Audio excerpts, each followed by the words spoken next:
నీకే స్తోత్రాలు స్తోత్రాలు స్తోత్రాలు స్తోత్రాలు స్తోత్రాలు స్తోత్రాలు స్తోత్రాలు స్తోత్రాలు స్తోత్రాలు ఆశ్చర్యకరుడా నీకే స్తోత్రములు స్తోత్రములు స్తోత్రములు స్తోత్రములు స్తోత్రములు స్తోత్రములు స్తోత్రములు స్తోత్రములు స్తోత్రములు స్తోత్రములు స్తోత్రములు స్తోత్రములు స్తోత్రములు స్తోత్రములు మా మంచి కాపరి నీకే వందనాలు వందనాలు వందనాలు వందనాలు వందనాలు వందనాలు వందనాలు ఆశ్చర్యకరుడా నీకే స్తోత్రాలు స్తోత్రాలు స్తోత్రాలు స్తోత్రాలు స్తోత్రాలు స్తోత్రాలు స్తోత్రాలు స్తోత్రాలు స్తోత్రాలు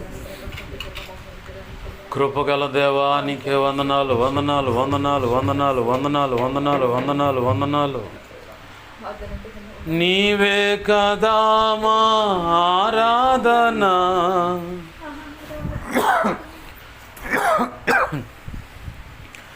నీవే కదా మా ఆరాధన ఆరాధన స్తుతి ఆరాధన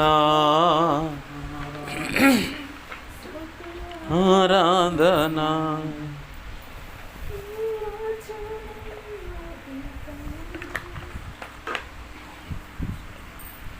యోదా స్తుతి గోత్రపు సింహమా యేసయ్యా నా ఆత్మీయ ప్రగతిని స్వాధీనమా నీవే కదా నా ఆరాధన నీవే కదా నా ఆరాధన ఆరాధన స్తుతి ఆరాధన ఆరాధన స్తుతి ఆరాధన నీవే కదా నా ఆరాధన నీవే కదా నా ఆరాధన ఆరాధన స్తుతి ఆరాధన ఆరాధన స్తుతి ఆరాధన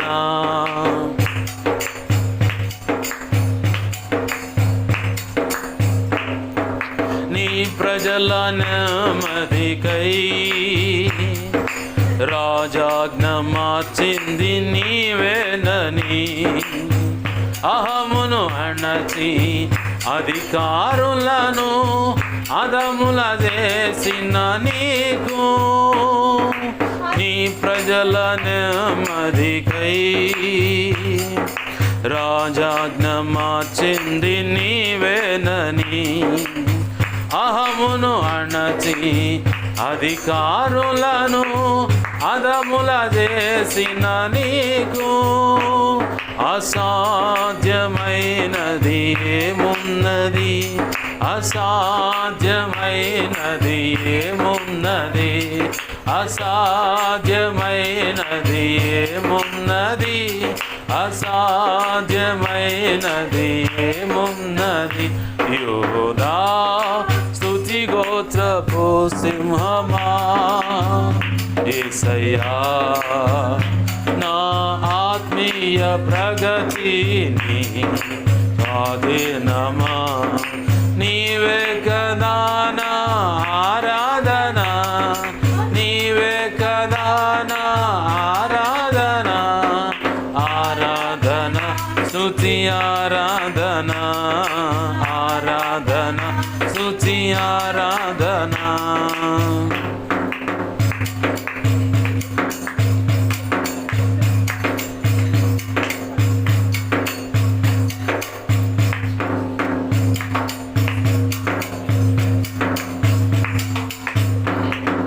నీ నీతి కిరణాలకై నా దిక్కు దశలన్నీ నీవేనని అనతి కాలాన ప్రథమా ఫలముగా పక్వపరచిన నీకు నీ నీతి కిరణాలకై నా దిక్కు దశలన్నీ నీవేనని అనతి కాలాన ప్రథమా ఫలముగా పక్వపరచిన నీకు అసాధ్యమైనది ఏమున్నది, అసాధ్యమైనది ఏమున్నది, అసాధ్యమైనది ఏమున్నది, అసాధ్యమైనది ఏమున్నది. యోధా స్తుతి గోత్రపు సింహమా, యేసయ్యా నా ఆత్మీయ ప్రగతిని స్వాధీనమా, నీవే కదా నా ఆరాధన, నీవే కదా నా ఆరాధన, ఆరాధన స్తుతి ఆరాధన, ఆరాధన స్తుతి ఆరాధన.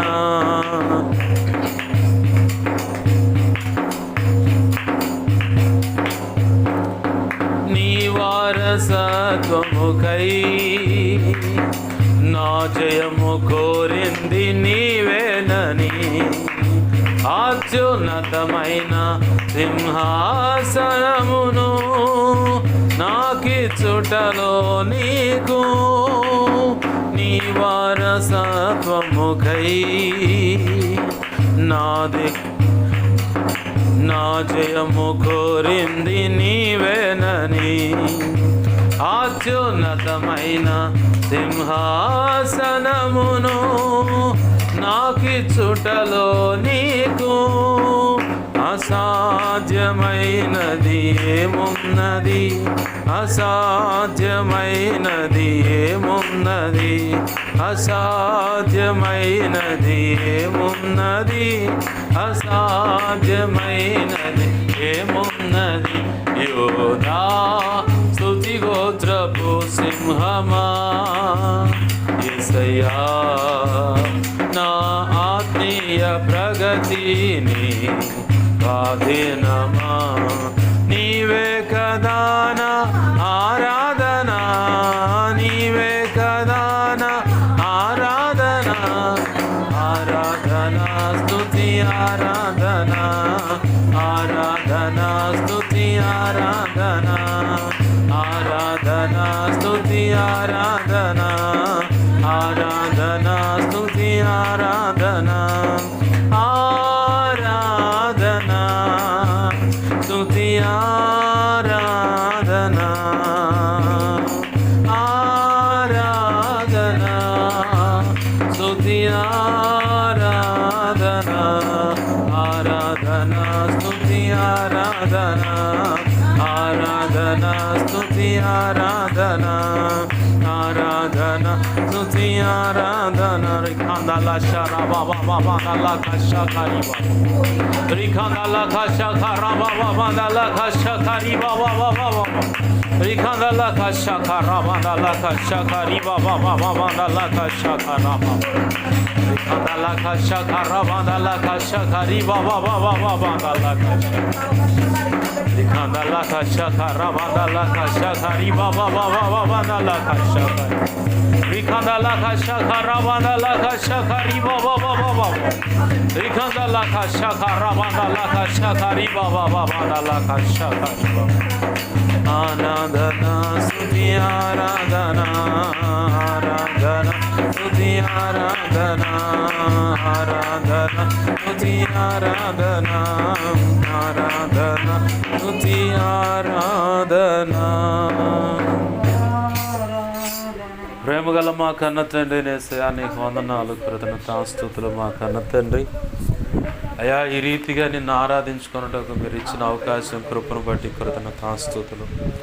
ప్రభువా, మా చిన్నపాటి ఆరాధన మీ పాదపద్మలో సమర్పిస్తూ ఉన్నాం.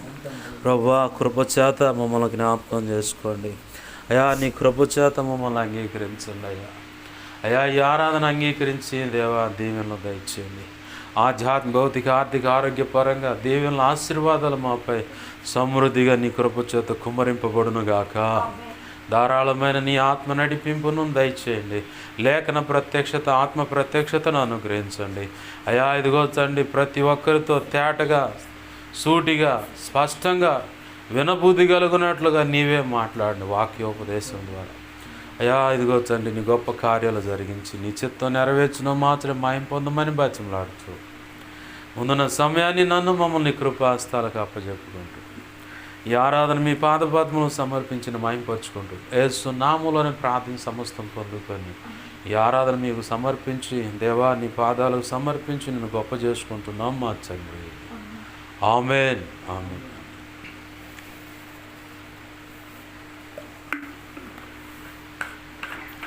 మంచిది. పరిశుద్ధ గ్రంథం తెరుద్దాం. 107వ కీర్తన. పరిశుద్ధ గ్రంథాలు తెరుద్దామండి.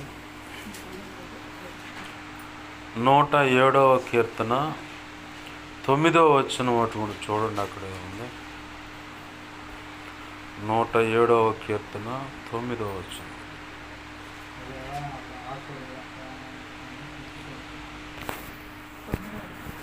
9వ వచనం. ఏలయనగా ఆశగల ప్రాణమును ఆయన తృప్తిపరచున్నాడు, ఆకలి గొనిన వారి ప్రాణమును మేలుతో నింపి ఉన్నాడు. ఆమేన్. హల్లెలూయా. మంచిది. చిన్న మాట ప్రార్థన చేసుకుందాం.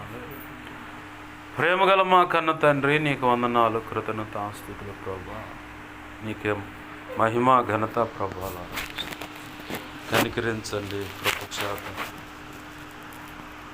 దేవా దేవా, ఇదిగో తండ్రి, నాతో మాతో మీరు మాట్లాడండి. ఈ వాక్యము చాటున మీరు ఉంచినటువంటి నీ మనసులో నిర్ణయించుకున్నటువంటి శ్రేష్టమైన సందేశం, నీ ఉద్దేశం బయటకు తెచ్చి ప్రభు నీ పక్షం వహించిన మీ దాసుని నోట మాటలు ఉంచి, మీ దాసుని మీ సులువు చాటును మరుగుపరిచి, మీ దాసుడి ముఖాంచంలోంచి మీరు కనబడుతూ, మీ దాసుడి నోటిని మీ నోటి బోరగా చేసి బలమైన వాక్శక్తినిచ్చి, ధారాళమైన నీ ఆత్మ నడిపింపును, లేఖన ప్రత్యక్షత, ఆత్మ ప్రత్యక్షతనిచ్చి, ఆనాడు అందరికీ వారు వినబుద్ధి కలుగు వరకు ఉపమానము లేక ఇదిగో తండ్రి ప్రతిదీ ఉపమాన రీతిగా ఉపమానించి మరి బోధించెను. విన్నవారు ఆశ్చర్యపడ్డారు, ఆసక్తిగా విన్నారని. దేవా, ఇదిగో తండ్రి, వారి హృదయాలు కొందరి కఠినపరచబడ్డాయి, కొందరేమో హృదయాలు పొడవబడి సరిచేయబడి నీకు లోబడ్డారని.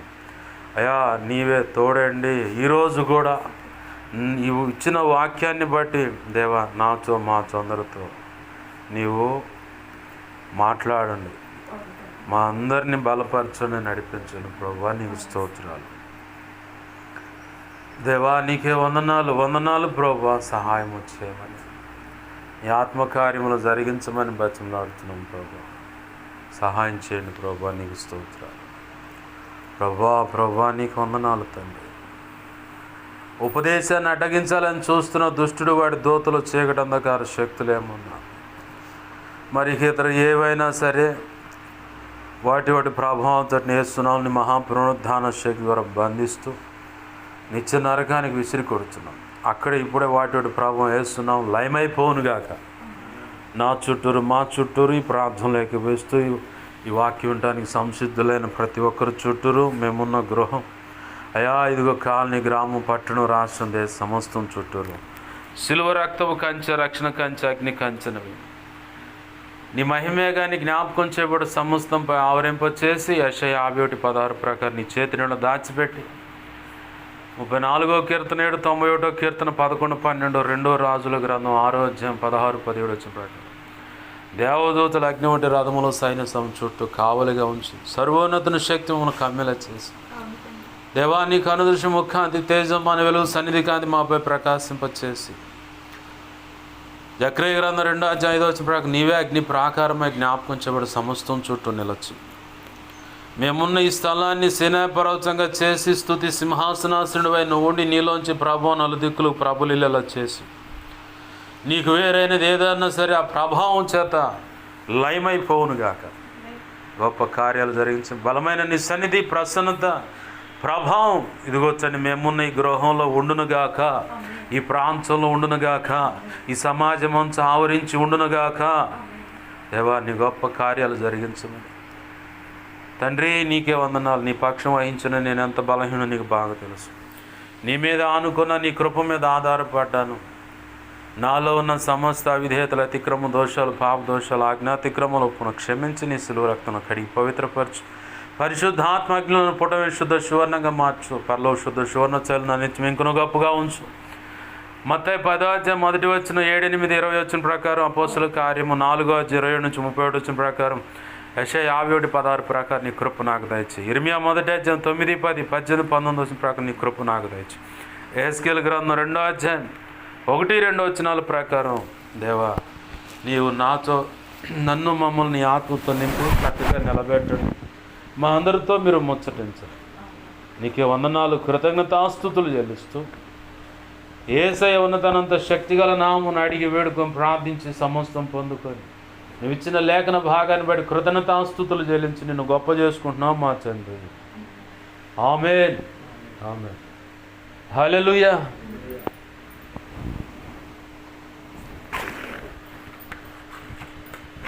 మంచిది. సమకూడిన నా ఈ మాటలు వింటున్న ప్రతి ఒక్కరికి ఇప్పుడు కానీ ఇక ముందు కానీ ప్రతి ఒక్కరికి నా హృదయపూర్వకమైన వందనాలు.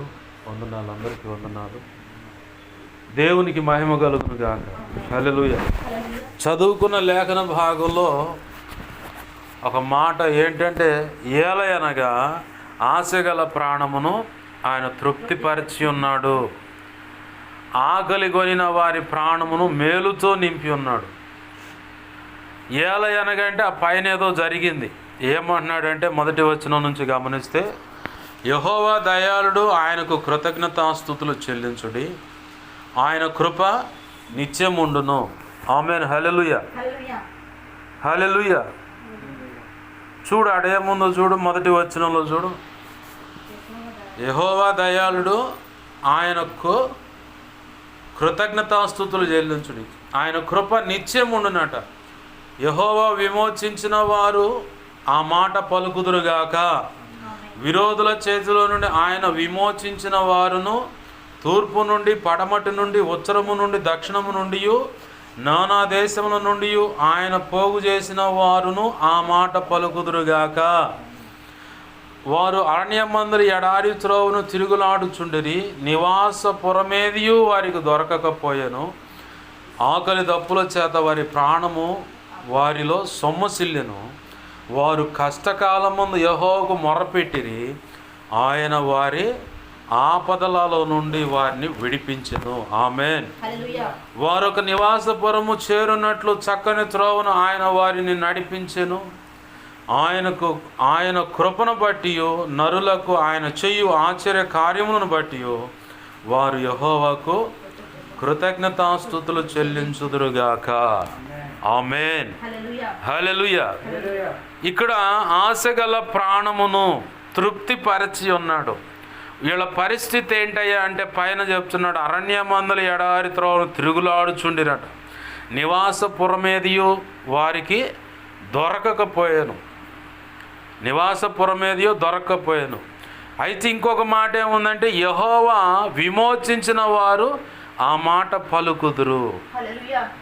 విరోధుల చేతిలో నుండి ఆయన విమోచించిన వారును, తూర్పు నుండి, పడమటి నుండి, ఉత్తరం నుండి, దక్షిణం నుండి, నానా దేశముల నుండి ఆయన పోగు చేసిన వారును ఆ మాట పలుకుదురు. ఆమేన్, హల్లెలూయా.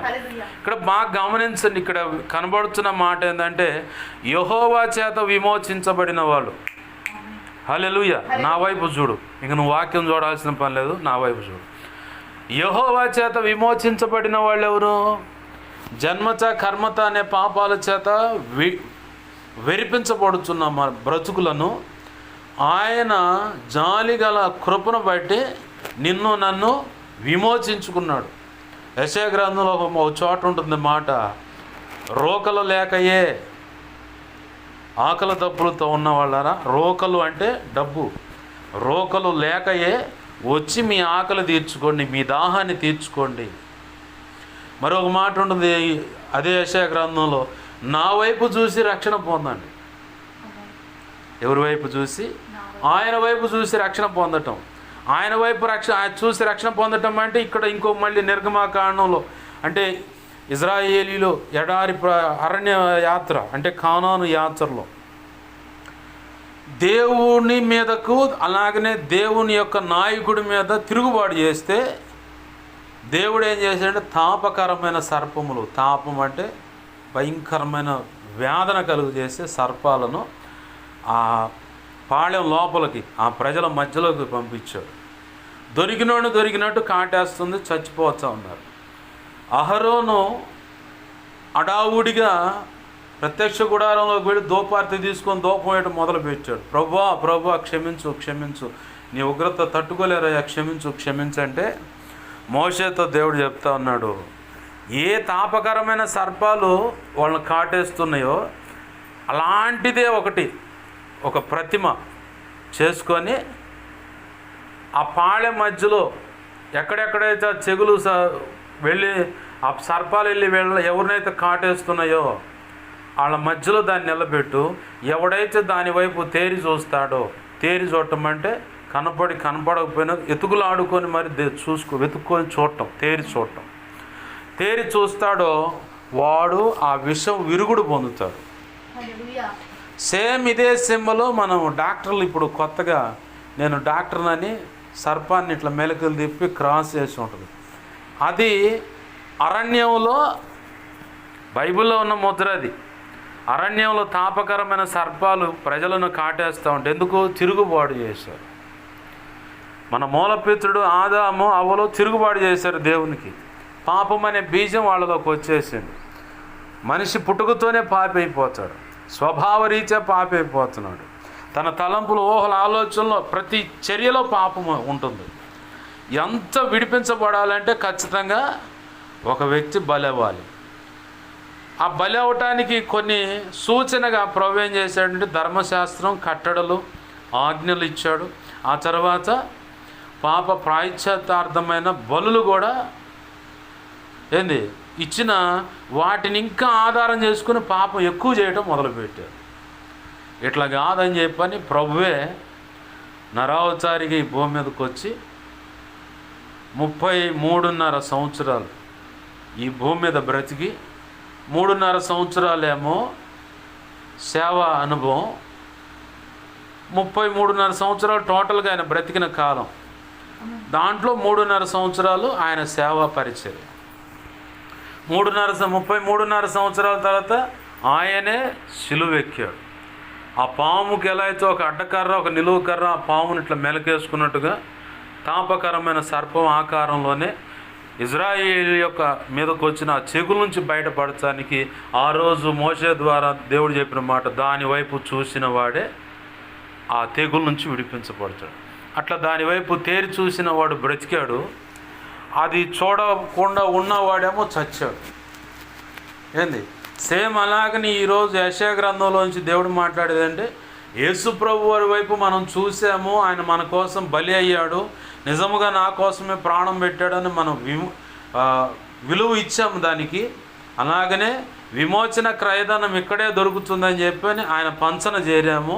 ఆయన పాదాలు పట్టుకొని, నీవే దిక్కు మాకు, ఇక వేరొక దిక్కు లేదు, మార్గం చూపించాయన్నప్పుడు ఆయనే మనకు తండ్రికి మధ్యలో వారధిగా నిలచి సమాధానకర్త నిన్ను నన్ను విమోచించాడు. ఆమేన్, హల్లెలూయా. ఇప్పుడు ఇక్కడ అంటున్నాడు ఈ కీర్తనలో, యెహోవా చేత విమోచింపబడిన వాళ్ళంటే నీవు నేను క్రీస్తు రక్తంలో కడగబడి జన్మచ కర్మచ తాత ముత్తాతల నుంచి వచ్చినటువంటి ఆ పాప దోష నేరోపణ సంబంధమైన ఏవైతే ఉన్నాయో వాటన్నిటి నుంచి విడుదల కలిగింది మనకి. ఇక ఏదైనా మనం చేసుకున్నది ఏదైనా ఇక ఇప్పటి నుంచి కౌంట్ అవుతుంది. బాగా మనం చేసే ప్రతిదీ మంచి అయినా చెడైనా నీ కోసం నా కోసం ఒక ప్రత్యేకమైన ఒక పుస్తకం ఉంటుంది, ఒక గ్రంథం ఉంటుంది. ఆ గ్రంథంలో మేలు చేస్తే మేలు రాస్తాడు, కీడు చేస్తే కీడు రాస్తాడు. అయితే క్రీస్తు రక్తాన్ని ఆటగా మార్చుకుంటే ఖచ్చితంగా ఆయన కోపాన్ని చవి చూడాల్సి వస్తుంది. ఆయన చెప్పి ఇది వదిలేసే అన్నాడు అనుకో, వదిలేసినప్పుడు మనకు మేలు అన్నమాట. కాదని ఒప్పుకొని మళ్ళీ పొరపాటు చేస్తూ, మళ్ళీ ఒప్పుకొని పొరపాటు చేస్తూ ఎక్కడ ఒప్పుకుంటాం? మొట్టమొదటిగా దేవుని సన్నిధులు అంటే నువ్వు మోకరించినప్పుడు ప్రభువా ఈ అవిధేయతను బట్టి క్షమించంటాం. క్షమించనగానే నీ ఆధ్యాత్మిక పరిపక్వతకు ఉన్నటువంటి వయసును బట్టి నువ్వు పొందే క్షమాపణ, అలాగనే నువ్వు పొందే శిక్ష కూడా ఆధారమై ఉంది. ఎందుకంటే పాలు తాగే పసితనంలో ఉన్న పసివాడిని అక్కడే బాత్రూమ్ అవుతుంది, అక్కడే యూరిన్ పోస్తాడు, చేస్తాడు ఎరుగుతూ ఉంటారు ఆడపిల్లని మగపిల్లని. ఆ పసివాళ్ళు, వాళ్ళని లాగిపెట్టి చల్లి కొట్టగలుగుతా? తెలియని అజ్ఞాన స్థితి అది. అయితే కొంచెం వయసు వచ్చింది, బాత్రూమ్కి పోయినప్పుడు వాడు క్లీన్ చేసుకోగలడు అని పరిపక్వత వచ్చినప్పుడు మళ్ళీ వాడు వచ్చి ఇంట్లో యూరిన్ పోసి బాత్రూమ్ ఆడేసి చేతులతో గెలుగుతూ ఉంటే ఎట్టుంటుందో కోటింగు? రేల కొడతారనమాట. ఎద్దులాగా పెరిగావు, అర్థం కావట్లేదు నీకు, ఎక్కడే చేయాలి అని చెప్పంటాం. ఆ చెంప ఈ చెంప బాధటం, దొరికితే బెల్ట్ తీసుకొని కోటింగ్ ఇస్తాం, మళ్ళీ ఆ పని చేయకూడదు. ఆధ్యాత్మిక జీవితంలో కూడా అలానే ఉండదు. ఇక చివరికి ముదిరిపోతే ఇంట్లోంచి బయటకు వెళ్ళిపో అని చెప్పి అంటే గెంటేయటం. ఆత్మీయ జీవితంలో కూడా ప్రకటన గ్రంథంలో అంటాడు ప్రభు, ఇట్లా విచ్చలవిడిగా ఆటలాడుతున్న వాళ్ళ విషయంలో మొదటిగా నువ్వు ఎక్కడ దారి తప్పావో గుర్తు చేసుకో. ఆ మొదట క్రియలను చెయ్యి, మారు మనసు పొంది.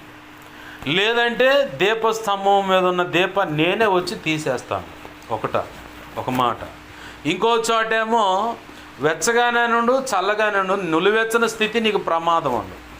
ఇంకో చోటేమో దానికి మారు మనసు పొందుటకు సమయం ఇచ్చింది, కానీ అది మారు మనసు నొల్లకొనదు కాబట్టి మంచం పట్టిస్తున్నాను. ఇంకో చోటేమో నా నోట నుంచి ఉమ్మి వేయను ఉద్దేశించాను అన్న. ఉమ్మి వేయటం అంటే విసర్జించటం. ఇప్పుడు ఉమ్మి వేసిన దాన్ని తీసి మళ్ళీ మన నోటికి అందించుకుంటామా? కుక్క మాత్రం చేస్తుంది, కక్కి మళ్ళీ గతకటానికి ప్రయత్నం చేస్తుంది. లేఖనంలో అది కూడా ఉంది. పంది తన బురదకు మళ్ళినట్లు, కుక్క తన వాంచికి తిరిగినట్లుగా మీ ఆధ్యాత్మిక జీవితంలో మళ్ళీ లోకానుసారంగానే ప్రయత్నాలు ఉండకూడదు అన్నాడు. అయితే ఇక్కడ ఆయన ఇచ్చిన రక్షణను విచ్చలవిడిగా ఆటలాడుకుంటే మాత్రం ఖచ్చితంగా విసర్జించేస్తాడు. విసర్జించిన తర్వాత నువ్వు ఎంత బతిమలాడినా కానీ నీకు అవకాశం ఉండదు. ఇక అది ఫైనల్. ఎన్నోసార్లు హెచ్చరించుంటాడు, ఎన్నో అవకాశాలు ఇచ్చుంటాడు. సామెతలు 29వ అధ్యాయం మొదటి వచనం సాక్ష్యం ఇస్తుంది. ఎన్ని మార్లు గద్దించినా ఆ గద్దింపుకు మల్లన వాడి మీద గట మరి తిరుగు లేకుండా హఠాత్ మరణం వచ్చి పడుతుంది అన్నాడు. ఎన్నో అవకాశాలు ఇచ్చుంటాడు. ఒకవేళ ఈ మాటలు వినే వాళ్ళ విషయంలో ప్రభు ఎన్నో అవకాశాలు ఇచ్చుంటాడు. ఇవాళ నన్ను విసర్జించాడు దేవుడు, నన్ను నిత్య నరకానికి పాత్రుడిగా ఎంచాడని కూర్చొని బోర్మని ఏడ్చేటప్పుడు ప్రభు ఎన్నిసార్లు గద్దించాడు, ఎన్నిసార్లు దేవుడు మాట్లాడాడు, ఎన్ని అవకాశాలు ఇచ్చాడు. ఆయన దీర్ఘశాంతం కలిగిన వాడు, కృప వాత్సల్యతలు కలిగిన వాడు, కనికరము చేత కారుణ్యము చేత కదిలిపోయే దేవుడు.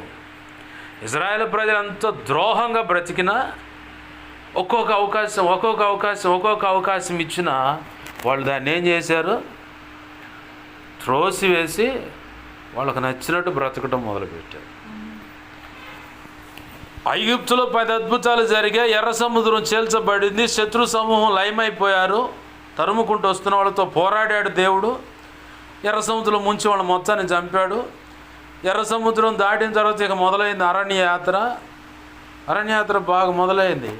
ఈ లోపల సీనాయి అనే ప్రాంతానికి రాగానే ప్రభు అన్నాడు, ఆ పర్వతం ఎక్కువ అండు మోషేతో, నీతో నేను మాట్లాడాను. వెళ్ళిపోయి యెహోషువ మోషే వెళ్ళారు. 40 దినాలు పగళ్ళు రాత్రి నీళ్లు ఆహారం లేకుండా గడిపాడు. ప్రభు అన్నాడు ధర్మశాస్త్రం, అప్పుడు ఆయనే రాతి పలకలు చేశాడు, ఆయన చేతితోనే వ్రాశాడు. ప్రభు అన్నాడు, వారు లోబడనొల్లని ప్రజలు తొందరగా దిగిపో, వాళ్ళు చాడపడ్డారు. యెహోషువ అన్నాడు, ఏలినవాడ అది జయధ్వని లేకపోతే ఏంది ఆర్భాటపు అల్లరి ఏందంటే అది జయధ్వని కాదు, అల్లరి ధ్వని కూడా కాదు, సంతోషానికి సంబంధించింది కూడా కాదు. ప్రజలు తేడాపడి దేవునికి వ్యతిరేకంగా తినటానికి త్రాగటానికి వాళ్ళు ఇష్టం వచ్చినట్టు వాళ్ళు బ్రతకటానికి రేగారు. తిరిగి ఇక దేవునికి వ్యతిరేకంగా. అంతకుముందు జరిగిన సంభవం ఏంది? ఒరే అహరోను ఇట్రా, ఆ మోషే ఎడిపోయాడు మాకు తెలియదు, మిరియాము ఇట్రా, మాకు ఒక ప్రతిమను చేయండి, ఐగుప్తు నుంచి మమ్మల్ని బయటికి తెచ్చిన వాడు ఇతడే అని చెప్పాను, ఆ ప్రతిమకు మేము మొక్కుతాం, మాకు ప్రతిమను చేయండి. అంటే ఎర్ర సముద్రంలో నుంచి రక్షణలుగా విమోచింపబడి పరలోకం నుంచి దిగి వచ్చిన మన్నా అనే ఆహారం తింటూ ఏంది అప్పుడున్న అనుభవం అది. కొరింథీ పత్రికలో రాస్తాడు ఈ సందర్భం. 2 కొరింథీ పత్రిక 10వ అధ్యాయం ఉంటుంది అన్నమాట. అరణ్యంలో ఎర్ర సముద్రంలో వారు బాప్తిసం పొందారట. మేఘంలో నుంచి వచ్చినటువంటి ఆహారం అంటే మన్నా అనేది తిన్నారు. అయినా కానీ వాళ్ళకి లోకం అనేది వదిలిపెట్టల. ఆ ఐగుప్తులో వాళ్ళ బొమ్మలకు ఆచరించడం ఈ పద్ధతులను చూశారుగా, ఆ ఛాయ వీళ్ళలో ఇంకా బతికే ఉంది. అక్కడ అంటారు మాకు ఒక బొమ్మను చేయి అంటే అహరోను అన్నాడు, సరే మీరు అడుగుతున్నారు కాబట్టి మీ చెవులకున్నవి ఆభరణాలు ఏమున్నాయి మొత్తం దాంట్లో అబ్బాయి బంగారం అట్నే చేద్దాం. అది మొత్తం కరగదీసి పోత పోస్తే దూడ ఆకారం వచ్చింది. ఇక దానికి మొక్కటం మొదలుపెట్టారు. అంటే లోకానుసారంగా బ్రతకడానికి నడుచుకోవటం, ఆ మనస్సు ఆ ఆశ కలిగి ఉన్నప్పుడు ఇక దేవుడు అక్కడ ఏం చేశాడంటే మోషే విషయంలో కోపం వచ్చేలాగా జరిగి మోషే కోపపడ్డాడు. యెహోవా పక్షంగా ఉండేవాళ్ళు ఎవరు ఇటు రండి, మీ ఇష్టం వచ్చినట్టు బ్రతికేవాళ్ళు ఎవరు అటు పోయినాడు. అట్నే జీలిపోయారు. కొందరు తాగిన మైకంలో అర్థం కాల, ఇది చెల్లెలు కదా నాకు, ఈమె నాకు చిన్న మనసు అయితే పెద్ద అసలు ఈ తారతమ్యాలు మర్చిపోయారు. తాగిన తిక్కలో ఎవడు పడితే వాడు ఎట్టబడితట విచ్చలవిడిగా శరీర కోరికలు నెరవేర్చుకోవటానికి కూడా అదే పబ్లిక్ అక్కడ బరితేగిస్తే ఆ తంతంత చూసి మోషే, ఆ పైన దేవుడు కూడా చూసి మోషేలో కోపాన్ని రేపాడు. ఆ పలకలు తీసి మాంసంగా ఆడగొట్టారు. ఆ అగ్ని చేత కొంతమంది వచ్చారు. దేవుడు కోపం వస్తే ఒక వ్యక్తిని నిర్దాక్షిణ్యంగా చంపైనా సరే, ఒక వ్యక్తిని నిర్దాక్షిణ్యంగా నరకానికి అప్పచెప్పైనా సరే, వందలాది మందిని, వేలాది మందిని, లక్షలాది, కోట్లాది మంది ప్రజలను కూడా సరిచేస్తాడు. దానికి నిలువెత్తు నిరూపణ అరణ్య యాత్ర. ఆమేన్, హల్లెలూయా. అలాగని అపోస్తుల కార్యంలో కూడా ఉంది ఒక సందర్భం. అననీయ సప్పిరాలు అపోస్తులు అంతా ఒక తీర్మానం చేశారు. ఆ తీర్మానంలో వీళ్ళు కూడా ఉన్నారు. మీకు కలిగిన చరస్థిరాస్తులను తీసుకొచ్చి తెగనమ్మి తెచ్చి అపోస్తుల యొక్క పాదాల చెంత పెట్టారు. కొంతమంది ఏమో యథార్థంగా పెట్టారు, కొంతమంది బడాయి బ్యాచ్ అనమాట. వీళ్ళిద్దరు మేము కూడా పెడతామని చెప్పని అమ్మారు. అమ్మటం అయితే కొంత దాచిపెట్టుకొని ఇద్దరు ఒక మాట మీద ఉండి, అమ్మాయి నిన్ను అడిగితే నువ్వు ఇదే మాట చెప్పు, మరి నేను కూడా అదే చెబుతానే, మన ఇద్దరం ఒక మాట మీద ఉన్నాం. మొత్తం తీసుకపోతే మన పిల్లల పరిస్థితి ఏంది, రేపు పొద్దున్న తినాలంటే ఏంది మనకి, వాళ్ళకేం చెబుతారు మాటలో, మొత్తం తీసుకపోతే ఎట్టా అని చెప్పని ఏకంగా ఒక్క మాట మీద కూడా పలుక్కొని పోయి ముందుగా అననయ్య వచ్చాడు. ఏమయ్యా అననయ్య ఏంది వచ్చావంటే, అయ్యగారు మనం అంతా తీర్మానం చేశాంగా, ఆ చరస్థిరాస్తులను తీసుకొచ్చి ఇక్కడ అమ్మాలని ఇట్లా అమ్మి తీసుకొచ్చి ధనం ఆడబెట్టాలని, పేదలు పోషింపబడతారని, అక్కర కొలది వాళ్ళకి పంచి పెడతామని అన్నారు కదా అయ్యగారు. అవును, దానికే మా వంతు భాగం మేము తెచ్చివ్వడానికి వచ్చాం. సరే అంతా ఏందని చెప్పంటే ఆడ పెట్టారు. ఇప్పుడు మనము బాగా గుర్తుపెట్టుకోవాలి, నేనైనా ఇంకెవరమైనా సరే, పరిశుద్ధాత్మ దేవునికి సమస్తం ఎరిగి ఉన్నాడు. ఆయనకు మరుగు చేయడానికి ఏం లేదు. ఇక్కడ పేతురు అంటాడు, ఆ ఉన్నత పీఠం మీద కూర్చొని, అననీయ పరిశుద్ధాత్మ దేవుణ్ణి మోసపరచుటకు సైతానుతో చేతులు కలిపి మీ ఇద్దరు ఎందుకు ఒక నిర్ణయానికి వచ్చారండి. గచ్చక్క మంది నాకు గుండె పట్టుకున్న పరిస్థితి అయింది. అది మేము ఆడు ఇంట్లో ఉండి మీ ఇద్దరు మాట మీద మాట్లాడుకొని ఇంతని చేద్దామని చెప్పాను. ఈ తీర్మానం, ఈ మాటలు, ఈ సంగతులు ఈ పేతురికి ఎలా తెలిసినాయి? ఆశ్చర్యపోయిన గుండె పట్టుకుంది అప్పటికే. కాదయ్యా ఇంతకే అమ్మారా? అవునయ్యా. మళ్ళీ అడుగుతుండు, వాస్తవం ఒప్పుకుంటాడేమని. ఇంతకే అమ్మారా? అవునయ్యా. ఇంతకే అమ్మారండి? అవునండి. ముమ్మారు అదే మాట చెప్పాను. దేవుని ఆత్మను మోసపరచడానికి మీరు ఎందుకు ఒక నిర్ణయానికి వచ్చారు అన్న మాట పలుకుతానే ఉండు, గుండెకి చచ్చి పడ్డాడు. ఈ సంగతి తెలియక ఇంచుమించు 3 గంటల తర్వాత వచ్చింది భార్య కూడా. ఏమమ్మా ఇంతకే అమ్మారంటే అవునయ్యా. ఆమెను కూడా అడిగిన 3 సార్లు తప్పించుకుంటుందేమని, వాస్తవం చెప్పుద్దేమని. చివరికి 3 సార్లు అడిగినా, నీ పెనిమిటిని పాతి పెట్టి వచ్చిన వాని పాదాల వాకిటనే నిలిచున్నాయి, నిన్ను కూడా పాతి పెడతారు పో అంతే. అక్కడ కింద రాసి ఉంటుంది, సంఘానికి మిగుల భయము పుట్టిందంట. ఎందుకు తెలుసా? ఆ ఇద్దరిని చంపేనా మిగతా మొత్తాన్ని సరిచేసిండు దేవుడు. ఆమేన్, హల్లెలూయా. ఇప్పుడు నీ జీవితంలో, నా జీవితంలో ఏదన్నా ఒక కీడు అనుమతిస్తున్నా, ఒకవేళ దేవుడు ఫైనల్ చేసి జడ్జిమెంట్ ఇచ్చాడంటే ఆ కోటింగ్ని బట్టి ఇంకా కొంతమందిని సరి చేసుకోవటానికి నేను అది బాగా నమ్ముతా. ఏదైనా ఒకటి తీసేసాడా? ఇప్పుడు నీ జీవితంలో కొన్ని నష్టాలు ఉంటాయి. ఆస్తి నష్టం ఉండొచ్చు, ఆస్తులు వేరు, స్థిరాస్తులు వేరు, ధనం వేరు. ఆరోగ్యం నష్టపరిచిన, ఒక వ్యక్తినే తీసేసిన, అంటే భూమి మీద లేకుండా ప్రాణాలతో తీసేసిన ఒక వ్యక్తినికి ఫైనల్గా ఇదిగో ఇది నా జడ్జిమెంట్ అని చెప్పిన దానికి బలమైన కారణం న్యాయమును కూడా దేవుడు చూపించగలడు. ఈ కారణాన్ని బట్టి ఇదిగో నా న్యాయ విధులు ఇవి కాబట్టి దీన్ని బట్టి నీకు ఈ జడ్జిమెంట్ చేశా, దీన్ని బట్టి ఈ వ్యక్తిని తీసేశా. వాస్తవికంగా నన్ను నేను తొంగి చూసుకుంటే నానా తాతయ్య నెల 13 రోజులు తేడాతో చనిపోయారు.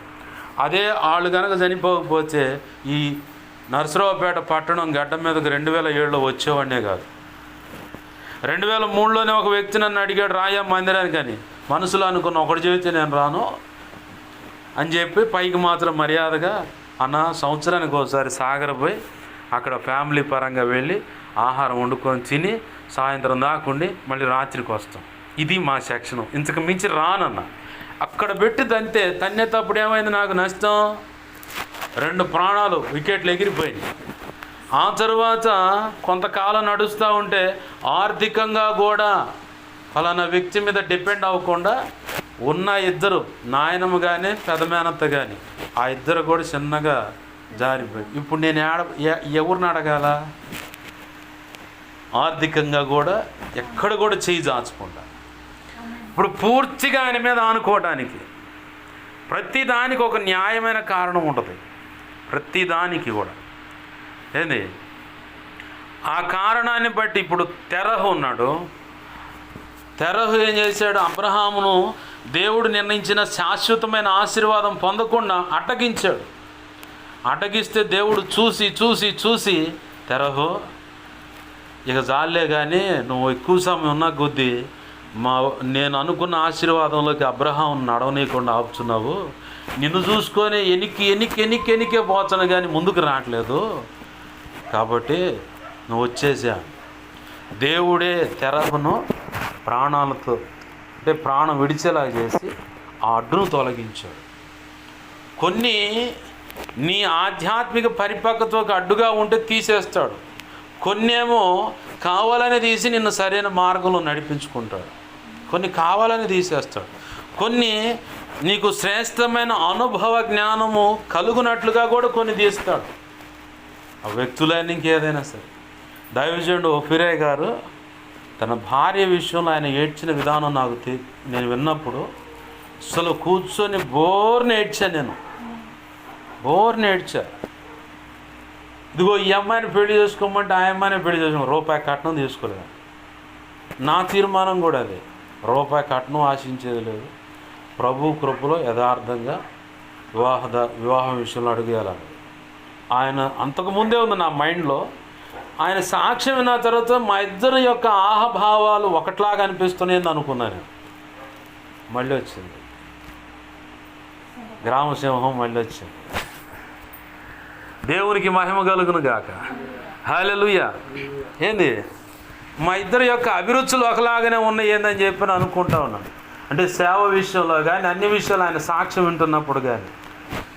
తీరా దేవుడు ఏం చేశాడంటే, ఇదిగో ఆ అమ్మాయిని చేసుకోమంటే ఆ అమ్మాయిని చేసుకోవడానికి వెళ్ళాడు. కట్నం అంటే చేసుకోమన్న అమ్మాయిని కట్నం అంటే నేను పెళ్లి చేసుకున్నాను. అదేందయ్యా అంటే నాకు కట్నం తీసుకోవటం ఇష్టం లేదా అన్నాడు. సరే నీకు ఇష్టం లేకపోతేనే ఫార్మాలిటీస్ కానీ అసలు పొరపాటును కూడా తీసుకోను. ఏదన్నా ఉంటే మీ అమ్మాయికి బంగారం ఏదన్నా పెట్టుకోండి.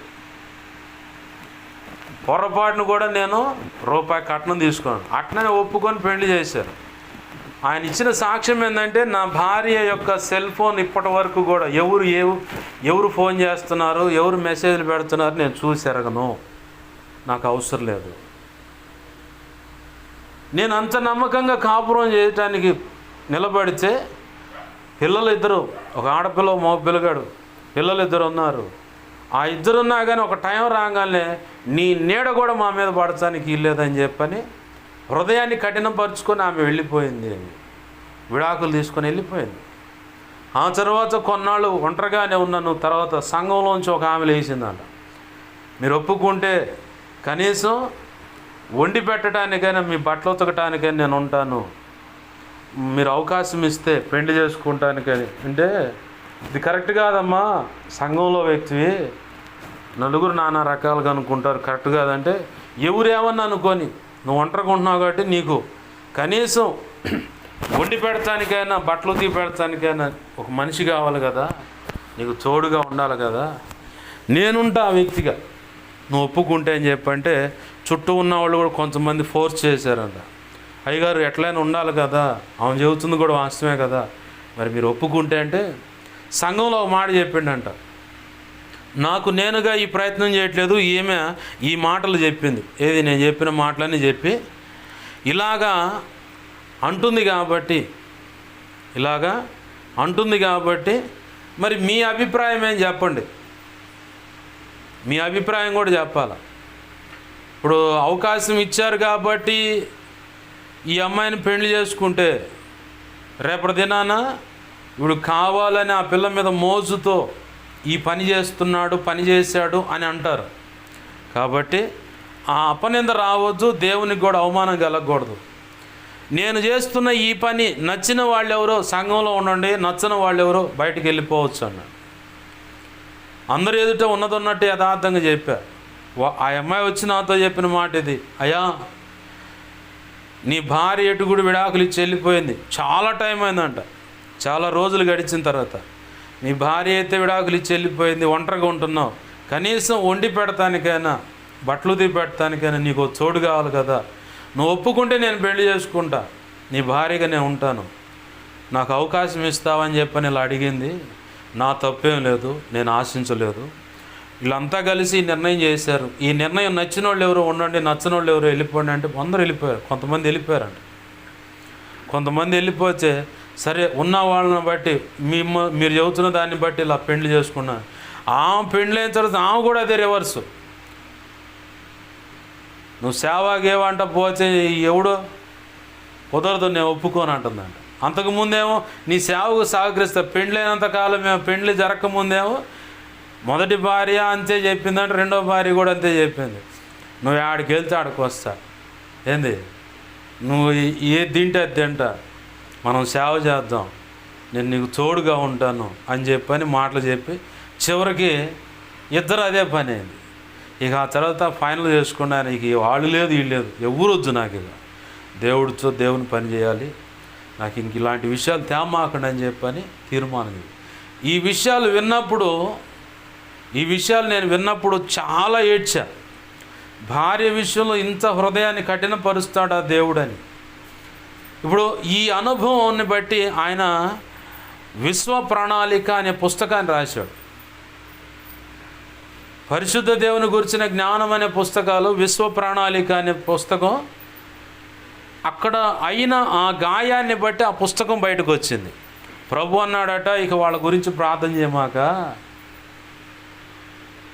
కొంతమట్టిగా ఆ రుచి కావాలి కాబట్టి నీకు అనుమతించాను, ఇక వాళ్ళ గురించి ప్రార్థన చేయమాక, నా పనిలో నువ్వు సాగిపో అన్నాడు. సరే ప్రభు అని చెప్పాను.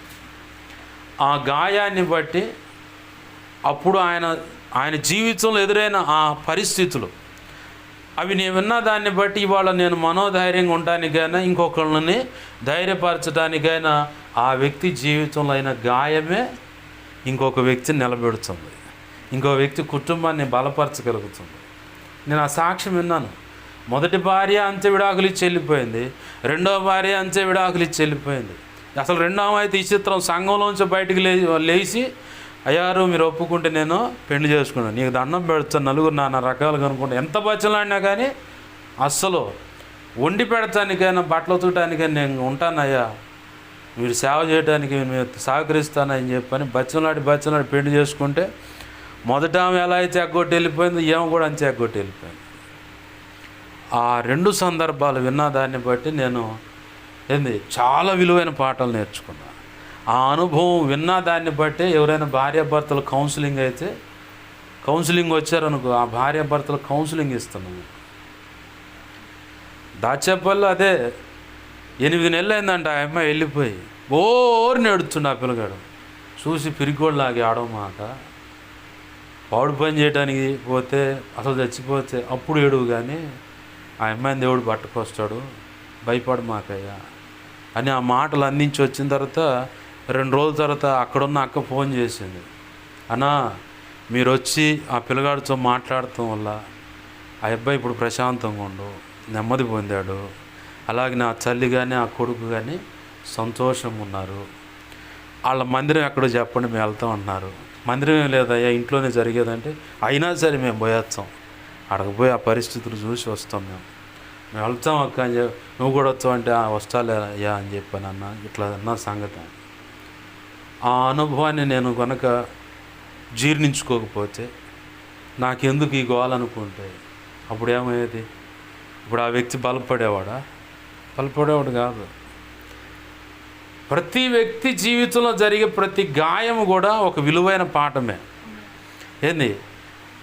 అలాంటి పరిస్థితుల్లోకి నేను పోకూడదని జాగ్రత్త పడతాడు యువతల వ్యక్తి. ప్రభు శిక్షించే విధానం కానీ, ఒక నష్టం చేసే విధానం కానీ, అటువంటి పరిస్థితుల్లోకి వెళ్లకుండా జాగ్రత్త పడటానికి ఇంకొక వ్యక్తి బాగా గుర్తుపెట్టుకుని, మన జీవితాలు ఎదురవుతున్న అది మేలైనా కీడైనా ఆశీర్వాదమైన అనేకులకు ఉపయోగకరంగా ఉండటానికే అనుమతిస్తాడు. సమస్తం మేలుకై సమకూడి జరగట్లేదా? జరుగుతున్నాయి.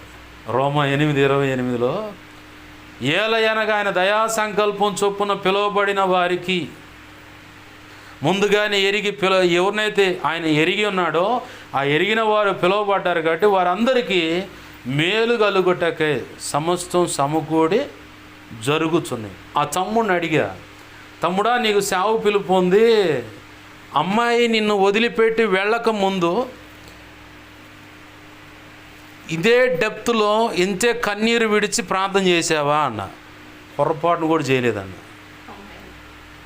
మరి ఇప్పుడు చేస్తున్నావుగా, దానికి దీనికి వ్యత్యాసం అర్థమైందన్న.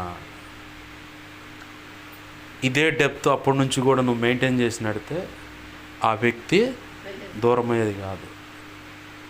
ఏం కావాల, దూరంగా పోయినా పట్టుకొస్తాడు దేవుడు, ఖచ్చితంగా పట్టుకొస్తాడు, మొత్తం సరి చేస్తాడు. మన జీవితాలు ఏది ఎదురైనా దేవుని మీద ఇంకా ఎక్కువగా ఆనుకోవటానికి, అనేక జీవితాలను విప్లవాత్మకంగా కట్టడానికే అనుభవాలు, నష్టానికి కాదు. మనకు మాత్రం ప్రజెంట్లో ఉన్నాం కాబట్టి, ఫాస్ట్ టెన్స్ ఏందో తెలియదు కాబట్టి ప్రజెంట్లో ఉన్నాం మనం. ముందేం జరగబోతుందో మనకు తెలియదు. ముందు జరగబోయేదానికి ఇక్కడి నుంచి నిన్ను పునాది వేస్తున్నాడు, ట్యూన్ చేసుకుంటున్నాడు ఆయన. ఎంతలో డెప్త్లో ఉన్నటువంటి శోధన వచ్చినా నిలదొక్కుని నిలబడటానికి ఇప్పటి నుంచి పునాది చిన్నగా వేస్తూ ఉండవు. పూర్తిగా వేస్తే నువ్వు కనపడవు, పారిపోతావు.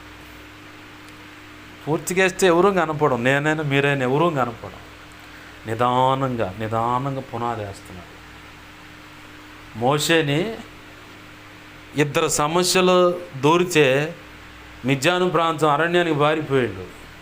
అక్కడ 40 సంవత్సరాల నుంచి అక్కడ కావాల్సిన అనుభవాలన్నిటినీ బాగా అక్కడ 40 ఏళ్లలో అతనికి రావాల్సిన అనుభవాలన్నీ వచ్చేలా చేసి ఇప్పుడు బాధ ఐగుప్తుకాండ.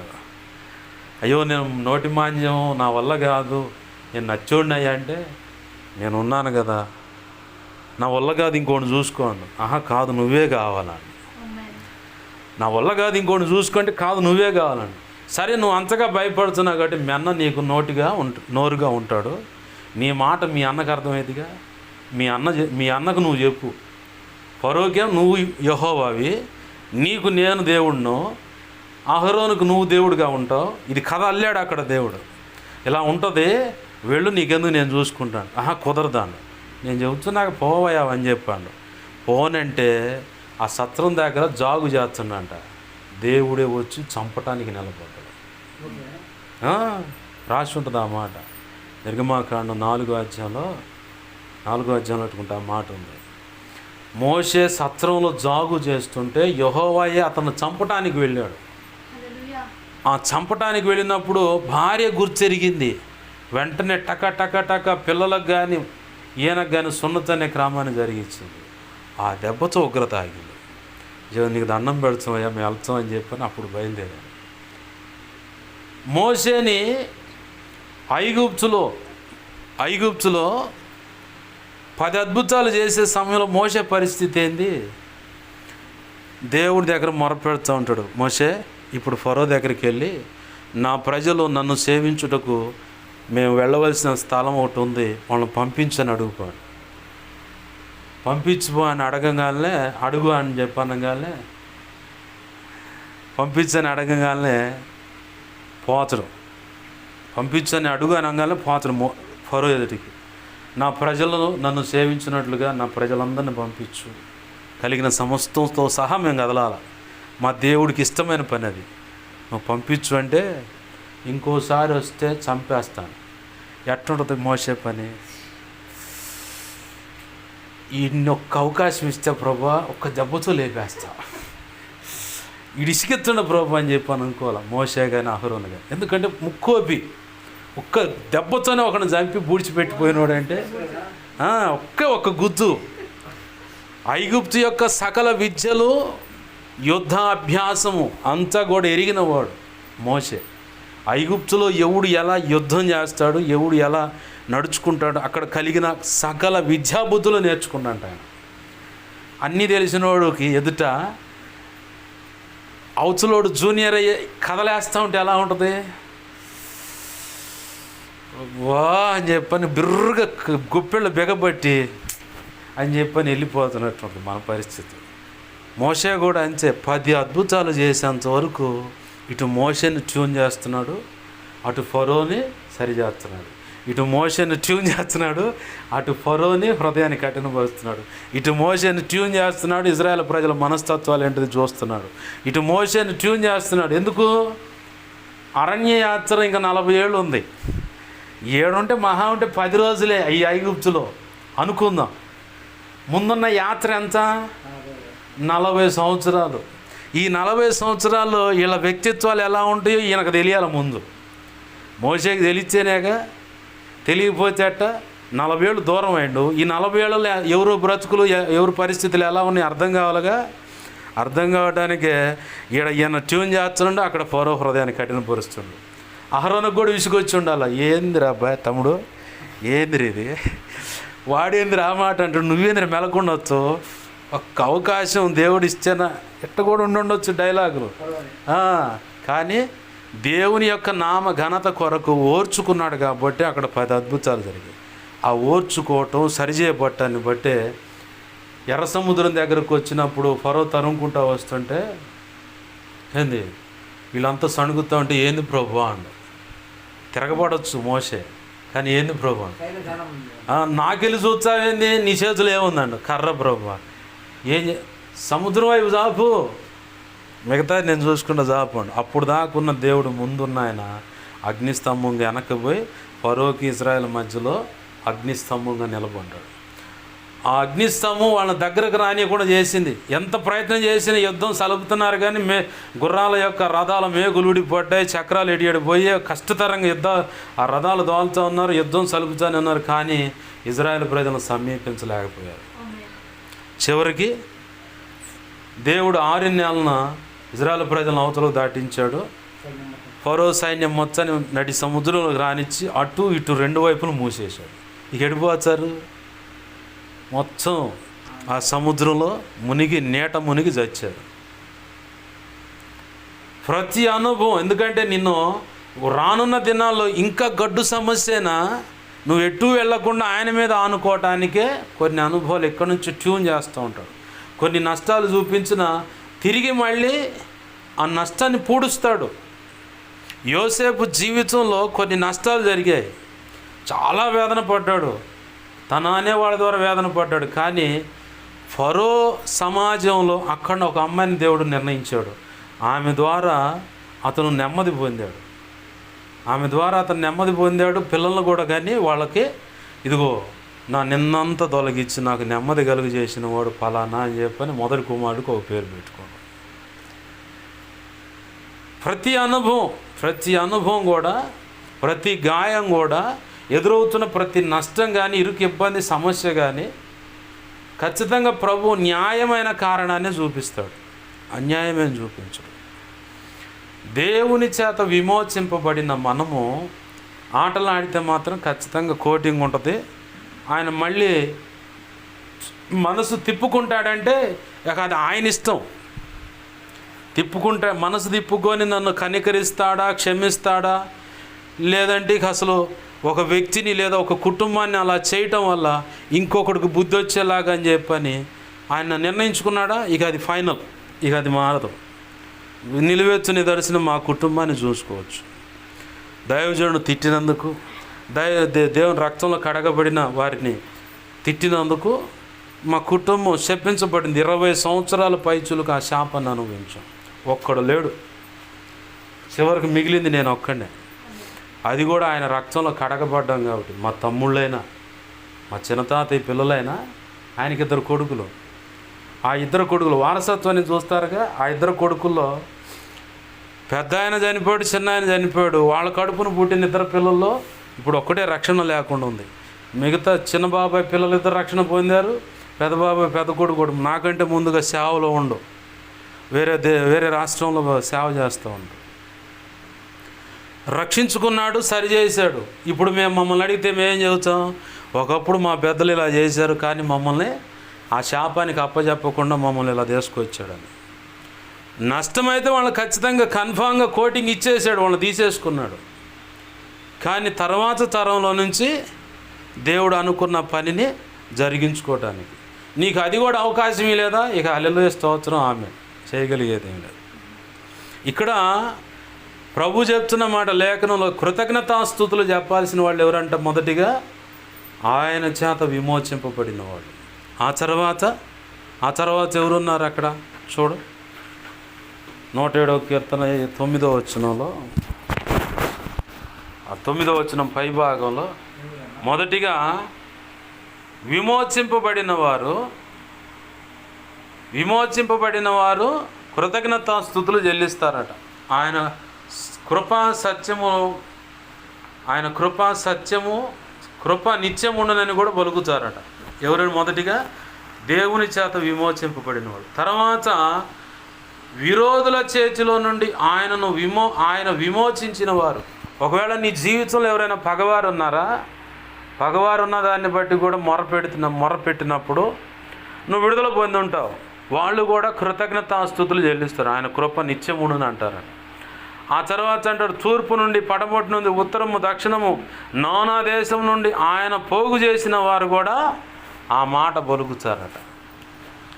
ఎలా పోగు చేయబడతారు వీళ్ళంటే, యేసయ్య రక్తము ద్వారా కడగబడి ఆయన శ్వాస ఊపిరి అంటే పరిశుద్ధాత్మకు సాదృశ్యం ఈ సమకూరుస్తుంది. ప్రభు చెప్పాడు యెషయా గ్రంథంలో ఇంకో మాట ఉంటుంది, ఆ జతపక్షి దానికి ఖచ్చితంగా ఉంటుంది. ఏంది?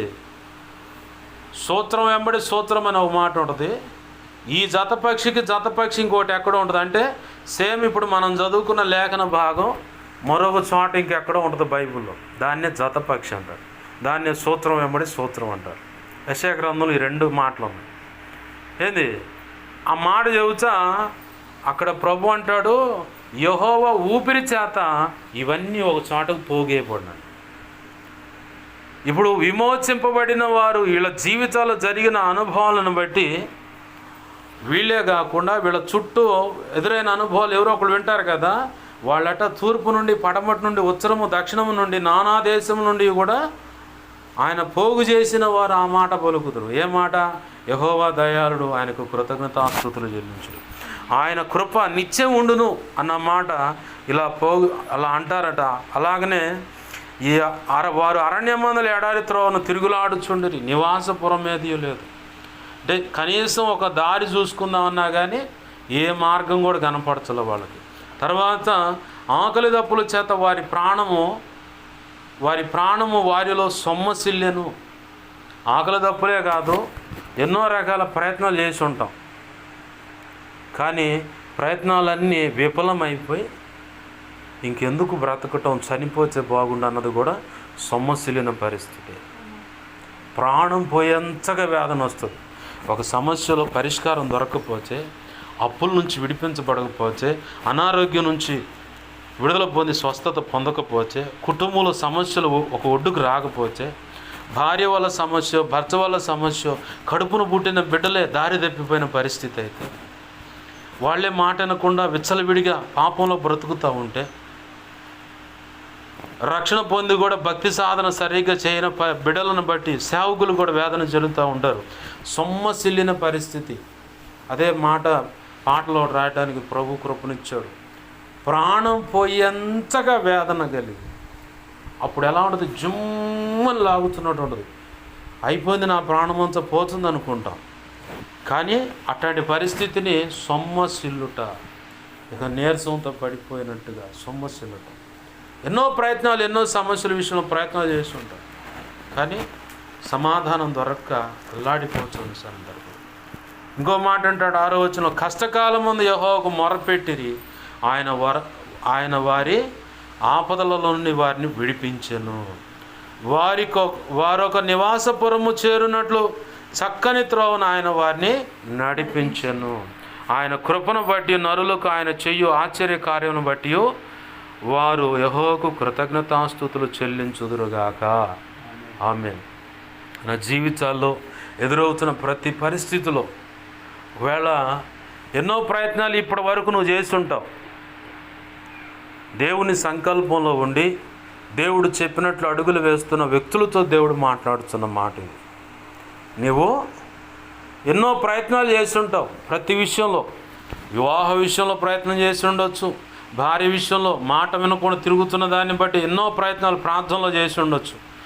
కొన్ని ప్రయత్నాలు ఇట్లా చేస్తే ఎట్లయినా అమ్మాయి లైన్లోకి వస్తుందనో, లేదు ఇట్లా చేస్తే ఆయన సరిగ్గా మార్గంలోకి వస్తాడనో, ఇట్లా చేస్తే కొంచెం మన హృదయాన్ని కఠినపరుచుకుంటే నా పిల్లలు నేను చెప్పినట్టు మాట వింటారేమో, కొన్ని చేతి ఖర్చులకు కూడా రూపాయి ఇవ్వకపోతే చచ్చినట్టు వాడు మాట వింటాడు, చచ్చినట్టు వీళ్ళు మాట వింటారని ఆడపిల్లల విషయంలో ఒకవేళ జోక్యం చేసుకొని ప్రయత్నం చేస్తుండొచ్చేమో, లేదు ఇలా ప్రయత్నం చేస్తే అనారోగ్య సమస్య నుంచి బయటపడతామేమో.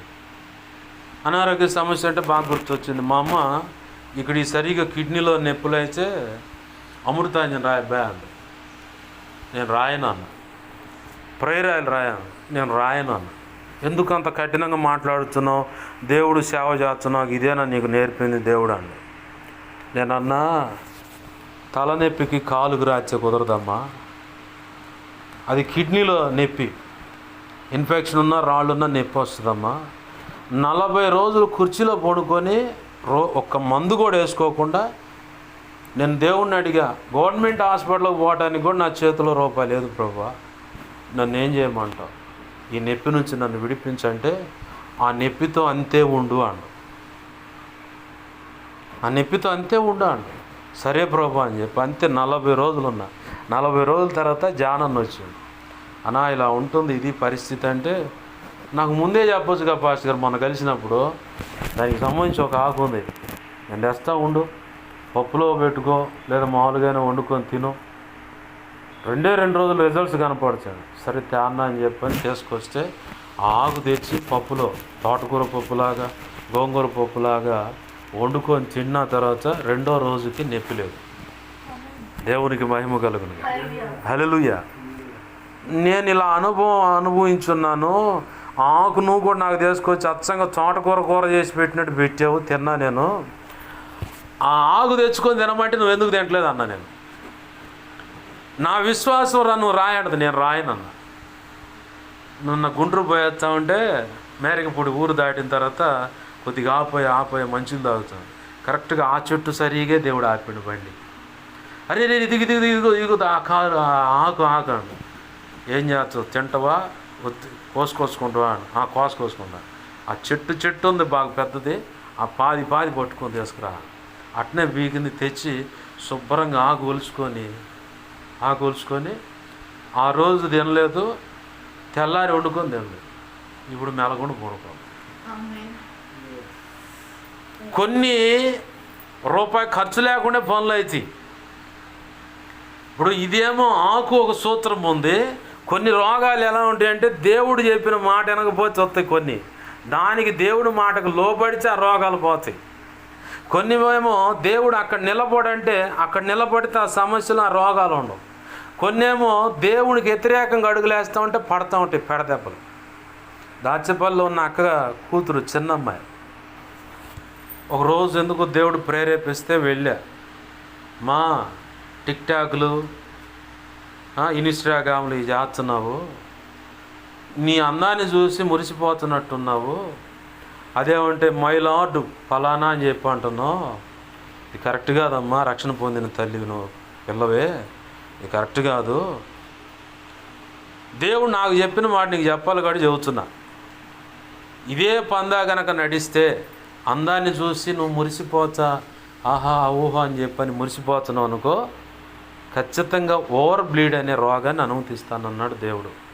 ఆ ఓవర్ బ్లీడ్ అనే రోగాన్ని బట్టి నీ ముఖం అంతా వికారం అయిపోద్ది, నీ అందం అంతా చెడిపోద్ది. ఇది పరిస్థితి. ఏమైనా పొరపాట్లు ఉంటే సరి చేసుకోండి. సరే సరే అంది, వెళ్ళిపోయింది. నిన్న 2 రోజుల క్రితం ఫోన్ చేసి ఆ పిల్లగాడను ఆ తల్లి గురించి చెప్పి నా బిడ్డ పరిస్థితి ఇదన్నా. ఏమ్మా ఏమైందంటే ఓవర్ బ్లీడ్ అవుతుంది. ఎక్కడుందమ్మా అంటే విజయవాడలో ఉంది. మరి అడ్రస్ చెప్పము, నేను వస్తానన్నా. చేతపడలేమనిపిస్తుంది అంటే అయ్యి ఉన్నాయి.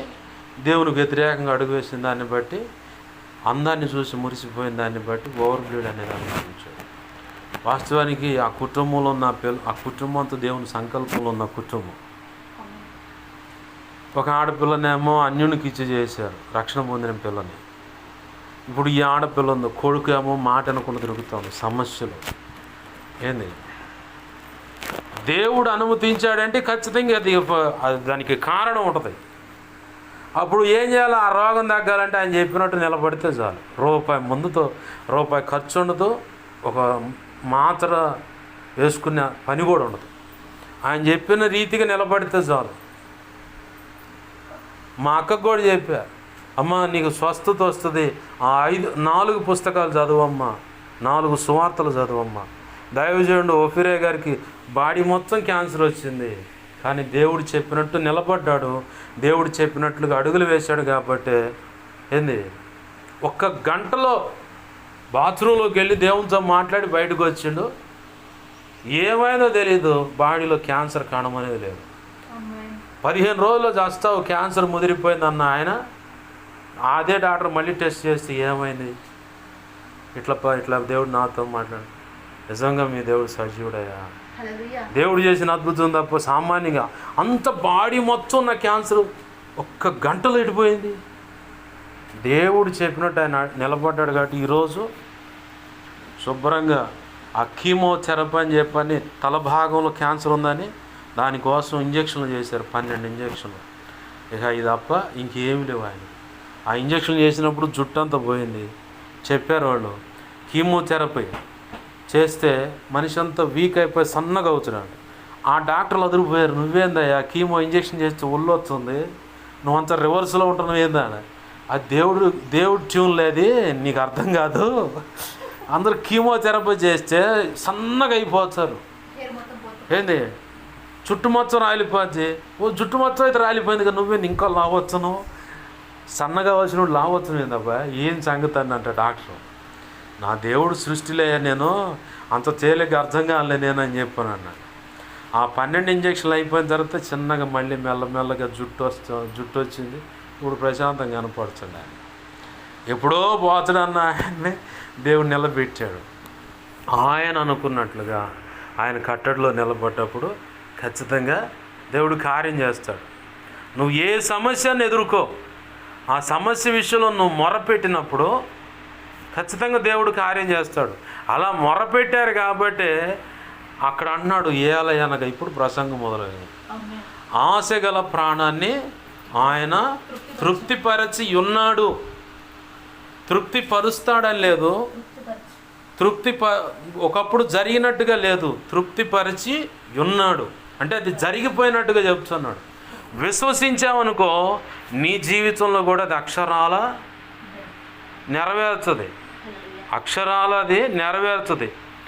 ఏం నెరవేరుతుందో ఏం పాస్ గారు ఏం అర్థం కావట్లేదు, ఏ ఒడిన పడుతానో కానీ నాకు అసలు ఏం అర్థం కావట్లేదు. కీర్తనకారుడు అంటాడు 118వ కీర్తనలో, ఇరుకునందుండి నేను యెహోవాకు మొరపెట్టి తిని విశాల స్థలమందు యెహోవా నాకు ఉత్తరం ఇచ్చెను. యెహోవా నా పక్షమునున్నాడు, నేను భయపడను, నరులు నాకేమి చేయగలను. ఉండాల్సిన ఆయన నువ్వు కలిగి ఉన్నావు. ఇరుకైన ఇబ్బంది అయినా వేదనైనా అక్కడ నెమ్మది సమాధానాన్ని ఇస్తాడు దేవుడు. ఒకవేళ నువ్వు కదిలిపోతున్న దాన్ని బట్టి నువ్వు గాయపరచబడతావే తప్ప వాస్తవికంగా దేవునిలో నువ్వు నిలబడితే నీ జీవితంలో దేవుని మీద పూర్తిగా డిపెండ్ అయితే నువ్వు ఎదుర్కొంటున్న ప్రతి అనుభవం కూడా నీకు నెమ్మదినే ఇస్తుంది. నెమ్మదినే ఇస్తుంది, గాయాన్ని ఇవ్వదు. నువ్వు ఎదుర్కొంటున్న ప్రతి అనుభవం కూడా నేనే చెప్తా, దానికి నిలువెత్తు నిదర్శనంగా నన్నే చూపించుకుంటా మీ ఎదుట. నా జీవితంలో ఎదురైన ప్రతి అనుభవంలో వాస్తవానికి నా చేతిలో రూపాయి లేదు. ఏదన్నా ప్రభు కృపలో దేవుని బిడ్డలు ఇస్తున్నటువంటి కానుకో లేదంటే వాళ్ళు ఇస్తున్న ఫార్మాలిటీస్ దశంభాగాలు ఇవి ఉన్నాయి, అవి మాత్రమే నా దగ్గర ఉంటాయి. వాటిని కూడా దేవుని పాటలు అని చెప్పని ఆ పరిసర విషయంలోనే వాడుతున్నా. నా వ్యక్తిగతంగా వాడుకొని ఖర్చు పెట్టుకోవచ్చు, కానీ నేను ఇది ఖర్చు పెట్టుకుంటే దేవుడిచ్చిన తలాంతు క్రైస్తవ ప్రపంచానికి పరిచయం కావాలి. అది పరిచయం కావాలంటే ఇంకా ఆలస్యం అయ్యేదానికంటే నా ఖర్చు ఏదో తగ్గించుకొని నన్ను నేనే కట్టడి చేసుకుని ఆ రూపాయలు తీసుకుపోయి ఆడ ఖర్చు పెడితే ఇటు దేవుడిచ్చిన తలాంతు అలాగే దేవుడిచ్చినటువంటి ఆ కృప ప్రపంచానికి పరిచయం అవుతుంది. మొన్న ఇట్లానే చరణాలు పాడుతూ ఉన్నా, కనబడుచున్నవిగా యేసు నా కన్నీళ్ళు, వినిపించుచున్నదిగా నీకు నా ఆర్తధ్వని అని చెప్పని ఆ పల్లవి పాడిన తర్వాత ఆ చరణం పాడితే ఎందుకు ప్రభా దీన్ని పాడనిచ్చావు, ఎందుకని పాడనిచ్చావు ప్రభా, ఈ గాయం భరించుడనే దానికి కూడా చరణం పాడా. దాచేపల్లి ప్రాంతంలో వెళ్ళినప్పుడు అది పాడాను. ఎందుకు ప్రభువా ఈ పాడనిచ్చావంటే ఆ 2 చరణాల్లో ఉన్న అనుభవాలు కొంతమందికి అవసరం. నేనే కావాలని రిలీజ్ చేసేదాన్ని, లేదా అసలు పాడనిచ్చేవాడిని కాదు. ఇప్పుడు ఆ మాటలు ఎలా, ప్రతి గాయము నేర్పిన విలువైన పాఠం, అనుబంధాలు తెలిపాను విలువల పాఠం. ఏంది కపట సహోదరులు మన చుట్టూ ఉన్న వాళ్ళు ఎవరు ఎలా చేస్తున్నారు, అలాగనే కుటుంబ సభ్యుల యొక్క ప్రేమ ఎలా ఉంది, భార్య కానీ భర్త కానీ కడుపును పుట్టిన బిడ్డలు కానీ తోడబుట్టిన వాళ్ళు కానీ వాళ్ళు ఎలా వ్యవహరిస్తున్నారు, ఎంతవరకు నిన్ను వాడుకుంటున్నారు, ఏ కారణం చేత నీ మీద ప్రేమను చూపిస్తున్నారు, లోపల ఏమిదో పెట్టుకొని, ఇవన్నీ యొక్క సారాంశం రంగరింపు అన్నమాట. అది కింద ఏమంటాడు, స్పష్టంగా ప్రేమ ఆప్యాయత మమత అనురాగాలు స్పష్టమైన వ్యత్యాసము. అంటే దీనికి తేడా ఉంది, పైకి ఒకలాగా లోపల ఒకలాగా ఉండి ఇట్లా నన్ను డీల్ చేస్తున్నా. ఈ స్పష్టమైన వ్యత్యాసం అనేది నాకు ఇక్కడ అర్థమైంది. నా బ్రతుకు ఉద్ధరించడానికి నువ్వు దిగిరాయా, నాకు దగ్గర లేవనిపిస్తుంది. ఏంది నా అవమానానికి ప్రతిగా ఘనపరచుటకు రావయ్యా, నా తలెత్తటానికి రావయ్యా. ఇటువంటి వేదనాపూరితమైన పరిస్థితుల్లో సార్వత్రిక సంఘంలో ఆ రోజు చెప్పబడిన ఆ మెసేజ్ ఎంతమందికి అవసరమైందో, ఎంతమందికి రీచ్ అయ్యి ఉన్నారో, ఎంతమంది ఆ పాటలో ఉన్న ఆ చరణాలు విని ఆధ్యాత్మికంగా పురికొల్పబడి నిలబడ్డారు. అంటే ఇది కూడా ఒక రీతిగా వారు చేస్తున్న ప్రార్థనకు దేవుడిస్తున్న సమాధానం. ఆ మాటల చేత ఓదార్పునుంది, ఏంది కన్నీరు విడిచి దేవుని ఇంకా గట్టిగా పట్టుకొని బచ్చమలాడటానికి దోహదపడతాయి. ఇక ఎప్పుడైనా అటువంటి పొరపాట్లు అడుగులేయకుండా జాగ్రత్త కలిగి ఉండటానికి కూడా మౌనివైతే నా బ్రతికేమైపోద్ది, నీ కృప లేకపోతే నా జీవితం శూన్యం కదా, నా శూన్యమే కదయ్యా. అన్ని జనులు నన్ను చూస్తున్నారు.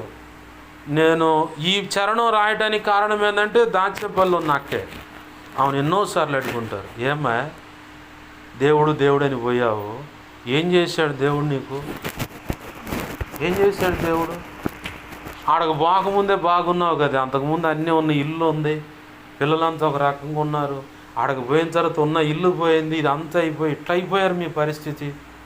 ఒక పక్క భర్త పొడవటం, మరో పక్క అమ్మ పొడవటం, మరో పక్క తోడబుట్టిన వాళ్ళు పొడవటం, మరో పక్క తెలిసిన ముఖ పరిచయం ఉన్న చిన్నటి నుంచి పెరిగిన పెద్దలు వాళ్ళంతా అడగటం. ఈ పరిస్థితులన్నీ తలపోస్తా ఉంటే కొరహు కుమారులు గుర్తొచ్చారు. కొరహు కుమారులు వాళ్ళ యొక్క వాయిద్యాలను చెట్లకు తగిలిచ్చారట. వాళ్ళ చుట్టూ ఉన్న అన్యులు, శత్రు సైన్యము, మీరు మీ దేవుడికి సియోను గీతాలని పాడతారుగా, అవి ఎట్టుంటే మా కోసం పాడు అని అడుగుతున్నారయ్యా. ఆ మాట అడగటమే కాదు, నీ దేవుడు ఏమాయను అని అడుగుతున్నారు. ఇవన్నీ గుర్తొచ్చినట్టు అక్కను అడిగిన ప్రశ్నలు, నా ముందు చాలామంది వ్యక్తులను దేవుడు ఇలా అడుగుతున్నారని చెప్పిన ఆ ప్రశ్నలు, కొరహు కుమారులను దేవుడు అక్కడ చుట్టూ ఉన్నాడు అడిగిన ప్రశ్న, నీ దేవుడు ఏమాయను అని అన్యజనులు హేళన చేస్తున్నారు, వింతగా చూస్తున్నారు. ఆయన నా వైపు ఏంది పరిస్థితి? కనబడుతున్నాయా నా కన్నీళ్ళు నీకు? నా ఆర్చధ్వని నీకు కనబడుతుందా? కన్నీళ్ళే నాకు అన్నపానలు అవుతున్నాయా? ఇక కాటికే అంటే శ్మశానానికే కదా నా ఈ జీవితం, శ్మశానానికే కదా నా జీవితం, ఇంకెందుకు అని చెప్పని భక్తుడు ప్రశ్నిస్తున్నట్టుగా కొన్ని అనుభవాల నుంచి దేవుడు అక్కడ పాటలు రాయించాడు. ఈ అనుభవం ఎంతోమందికి ఓరడింపుగా మారింది. వాళ్ళు మొరపెట్టారు కాబట్టి సమాధాన రూపేణ ఈ చరణాన్ని దేవుడు వాళ్ళకు పరిచయం చేశాడు. నా జీవితంలో ఏదైనా సరే దేవుని పాదాలు పట్టుకొని అడుగుతున్నప్పుడు ఖచ్చితంగా అది ఇచ్చాడని నమ్ము.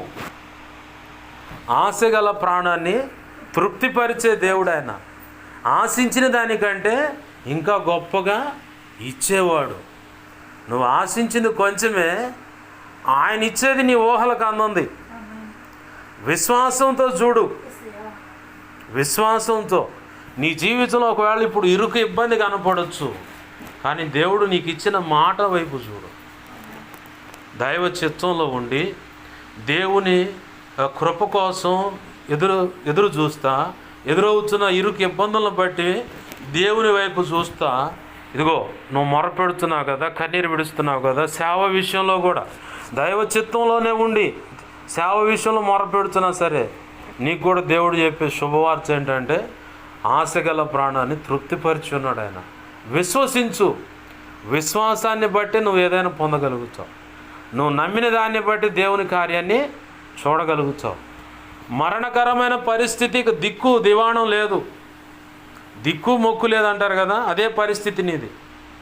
లాజరు అనే యవనస్తుడు చనిపోయాడు, 3 రోజులైంది, కబురు పెట్టినా కానీ ప్రభు రాల, 4వ రోజు దాకా కూడా రాల. ఈ ఇద్దరు పరిస్థితి ఏంది చూసావా? యేసు ప్రభు వారు కూడా మమ్మల్ని ఎడబాసాడు. యేసు ప్రభు కూడా మమ్మల్ని ఎడబాసాడు. కారణం ఏంది? లాజరు చనిపోయాడని కబురు పంపించారు. నువ్వు బహుగా ప్రేమించువాడైన లాజరు చనిపోయి ఇప్పటికి 3 రోజులైంది. ఏంది ప్రభువా వెళదామంటే, అప్పుడే కాదు ఆగండి అండి. ఇక్కడ శిష్యులకు డౌటు, అక్కడ మార్తా మరియకు డౌటు. ఆ ఇంటికి పద్దాకలు వచ్చిపోతున్నాడని ఎవరో ఒకళ్ళు తెలుస్తుంది కదా, కాకి కబురు. ఆ కాకి కబురు అందిన దాన్ని బట్టి ఆ బంధువులందరికీ డౌటు. ఏంది వీళ్ళున్న ఇంటికి వస్తున్న వ్యక్తి రాకపోవటం ఏంది? ఆ దేవుడు అంటున్నారు కదా, ఎందరో జీవితాలు అద్భుతాలు చేశాడు కదా, వీళ్ళు కబురు పెట్టి 3 రోజులు అవుతున్నా కానీ ఎందుకు రావట్లేదు? దేవుని సన్నిధిలో కూర్చొని ప్రార్థన చేస్తున్నప్పుడు కొంతమంది భావన ఎలా ఉందంటే, దేవుడు నాకు చెప్తాను, అందరిళ్ళకి వెళ్తాడు ఆయన, ఇది నా గురించి, అందరిళ్ళకి వెళ్తాడు, వాళ్ళ కోసం ప్రార్థన చేసి వస్తాడు, మా ఇంటికి ఎందుకు రాడు? దేవుడు చెప్తేనే నేను రావటానికైనా, దేవుడు చెప్పకపోతే నేనేమన్నా కావాలని పోతే నాకు పడతాయి పెడదెబ్బలు. దేవుడు చెప్పకుండా వెళ్తే పెడదెబ్బలు ఖచ్చితంగా పడతాయి. అవమానాలు, నిందలు, వేదనలు, ఇరుకు ఇబ్బందులు ఎన్నో ఎదుర్కొన్నా నేను. ఒకసారి దేవుడు చెప్పకుండా సొంత ప్రయత్నంతో ఒక తమ్ముడికి సువార్త చేయడానికి ప్రయత్నం చేశా. పక్కన ఒక ఆయన ప్రోత్సహిస్తే, ఆ తమ్ముడు నాకంటే హైట్ ఉంటాడు.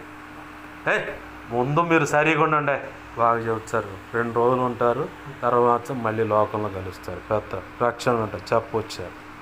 ముందు మీరు సరిగుండా అని చెప్పాను. ఈ అమ్మాయి ఈయన్ని వదిలిపెట్టాడు దేవుడు, దుమ్ముకు దంచడు. నన్ను ఏదన్నా మాట అంటే తన్నులు తిన్నవాళ్ళు ఉన్నారు, వదిలిపెట్టాడు, దుమ్ము తన్నులు తింటారు. ప్రభా క్షమించే, నా సొంత ప్రయత్నం లాగుంది ఇది, నన్ను క్షమించు అయ్యా, అతను దర్శించి రక్షించాయని చెప్పని ఏమని మాకన్నా. కరెక్ట్గా 5 సంవత్సరాలు గడిచింది. నన్ను ఆ మాట అన్న 2వ సంవత్సరం ఆ అబ్బాయి రక్షించబడ్డంట. నాకు తెలియదు ఆ సంగతి.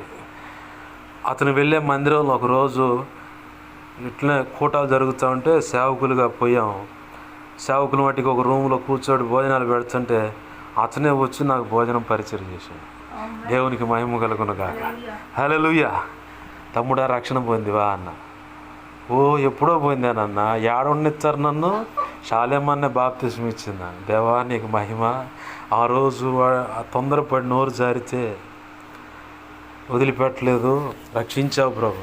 అయితే దానికంటే ముందు ఒక వింత జరిగింది.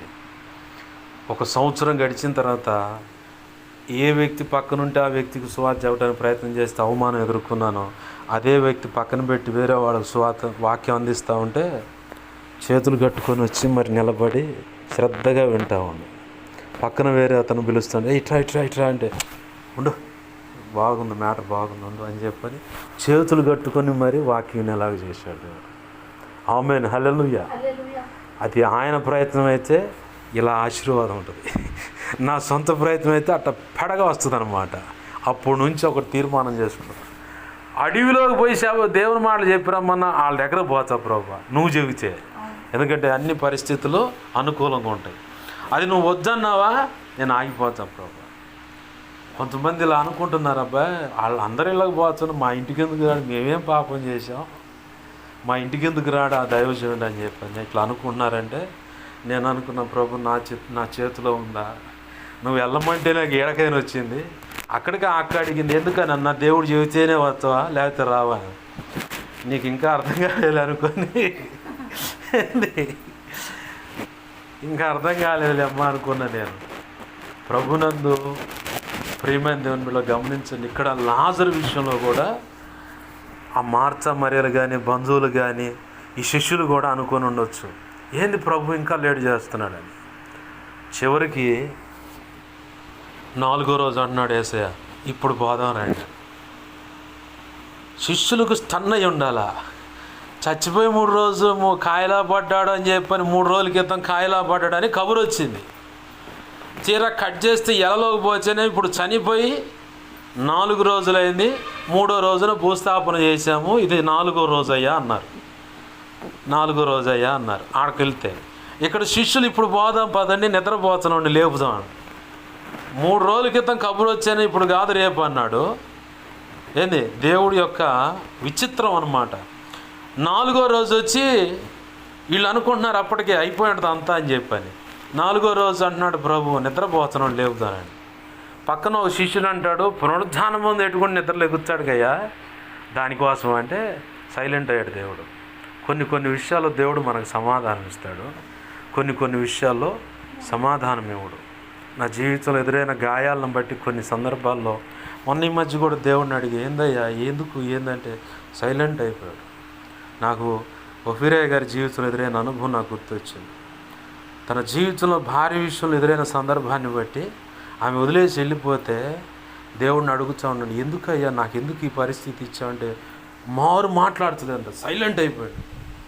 ఇక అప్పుడు పాట రాసుకున్నట్టు, నువ్వు మౌనం అయిపోతే నేను చనిపోవడం ఖచ్చితం, నా వల్ల కాదు, నువ్వు ఈ పరిస్థితులన్నీ ఒక ఎత్తు అయితే నువ్వు మాట్లాడకపోతే ఇంకొక ఎత్తు. ఆ మాట్లాడలేకపోవటాన్ని బట్టి నీ స్వరం నేను వినలేకపోవటాన్ని బట్టి నాకు ఇంకా నా జీవితం మీద విరక్తి వస్తుంది, నేను చనిపోవాలనుకుంటున్నాను, నువ్వు నాతో మాట్లాడుతావా లేదని చెప్పాను. అప్పుడు అడిగితే అప్పుడు పాట రాసుకుంటా పాడుతా ఉంటే అప్పుడు దేవుడు మాట్లాడు. కొన్ని సందర్భాల్లో నీ జీవితంలో ఎదురవుతున్న కొన్ని పరిస్థితుల్లో దేవుడు కావాలనే మౌనం దాలుస్తాడు. ఆ పరిస్థితిలో నీ హృదయము మనసు తలంపులు ఊహల ఆలోచనలు ఎలా స్పందిస్తాయి, నీ నోటి మాట ఎలా ఉంటుంది, నీ క్రియ ఎలా ఉంటుంది, నువ్వు ఏ జడ్జిమెంట్ చేసుకుంటావు అన్నది పరీక్షించడానికి దేవుణ్ణి ఎంత పరిపూర్ణంగా నమ్ముతున్నావు అనేది కూడా చూసుకోవటానికి కూడా ఆయన ఎప్పటికప్పుడు పరీక్ష పెట్టుకునే దేవుడు.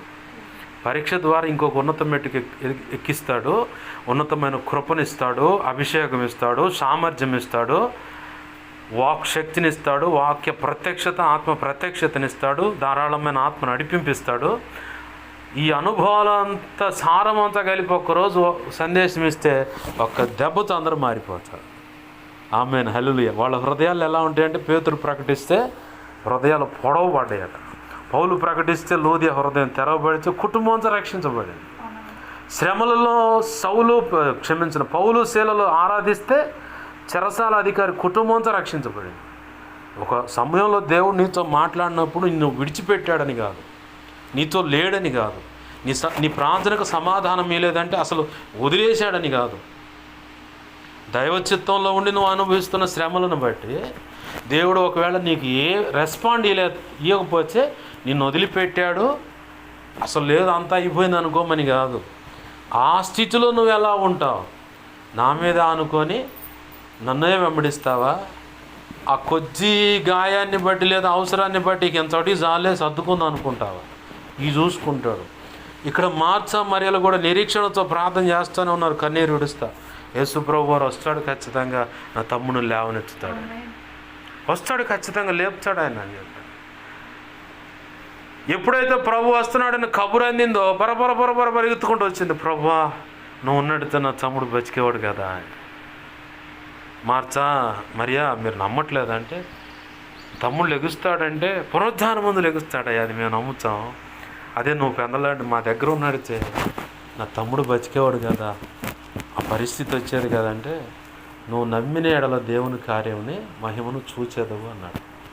అని మార్తా మరియలను దగ్గరకు తీసుకొని వాళ్ళతో పాటు కన్నీరు విడిచి వాళ్ళు కొంచెం పక్కకి అట్లని దేవుని వైపు చూస్తా, ఆకాశంకి వెళ్ళి తేరి చూస్తా, ఆ సమాధి ఎదురుకు నిలబడి మూలిగాడంట. లోపల మూలిగి కన్నీరు విడిచి, తండ్రి ఇంతవరకు నా మనవులు వింటున్నావు కదా, ఇదిగో వీళ్ళ జీవితాలు అద్భుతం జరిగినట్లుగా, నీ కుమారుడు ఘనపరచబడినట్లుగా, నీ నామం హెచ్చింపబడినట్లుగా నా మనవి ఆలకించి కార్యం చేయవా అని చెప్పని మూలుగులతో నిట్టూర్పు విడిచి కన్నీరు విడిచి, లాజరు రా బయటికి అన్నాడు. ప్రేత వస్త్రాలతో నీకు చిన్నంగా ఇట్టు వస్తూ ఉండు బయటికి, తీయండి ఆ సమాధికున్న రాయిని పక్కకు తొలగించండి. దేవుడు మనకు చెప్పి మనం చేస్తే ఎటువంటి కఠినమైన పరిస్థితులైనా అక్కడి నుంచి జీవాన్ని తెస్తాడు బయటికి. ఆమేన్, హల్లెలూయా. అర్థమవుతుందా?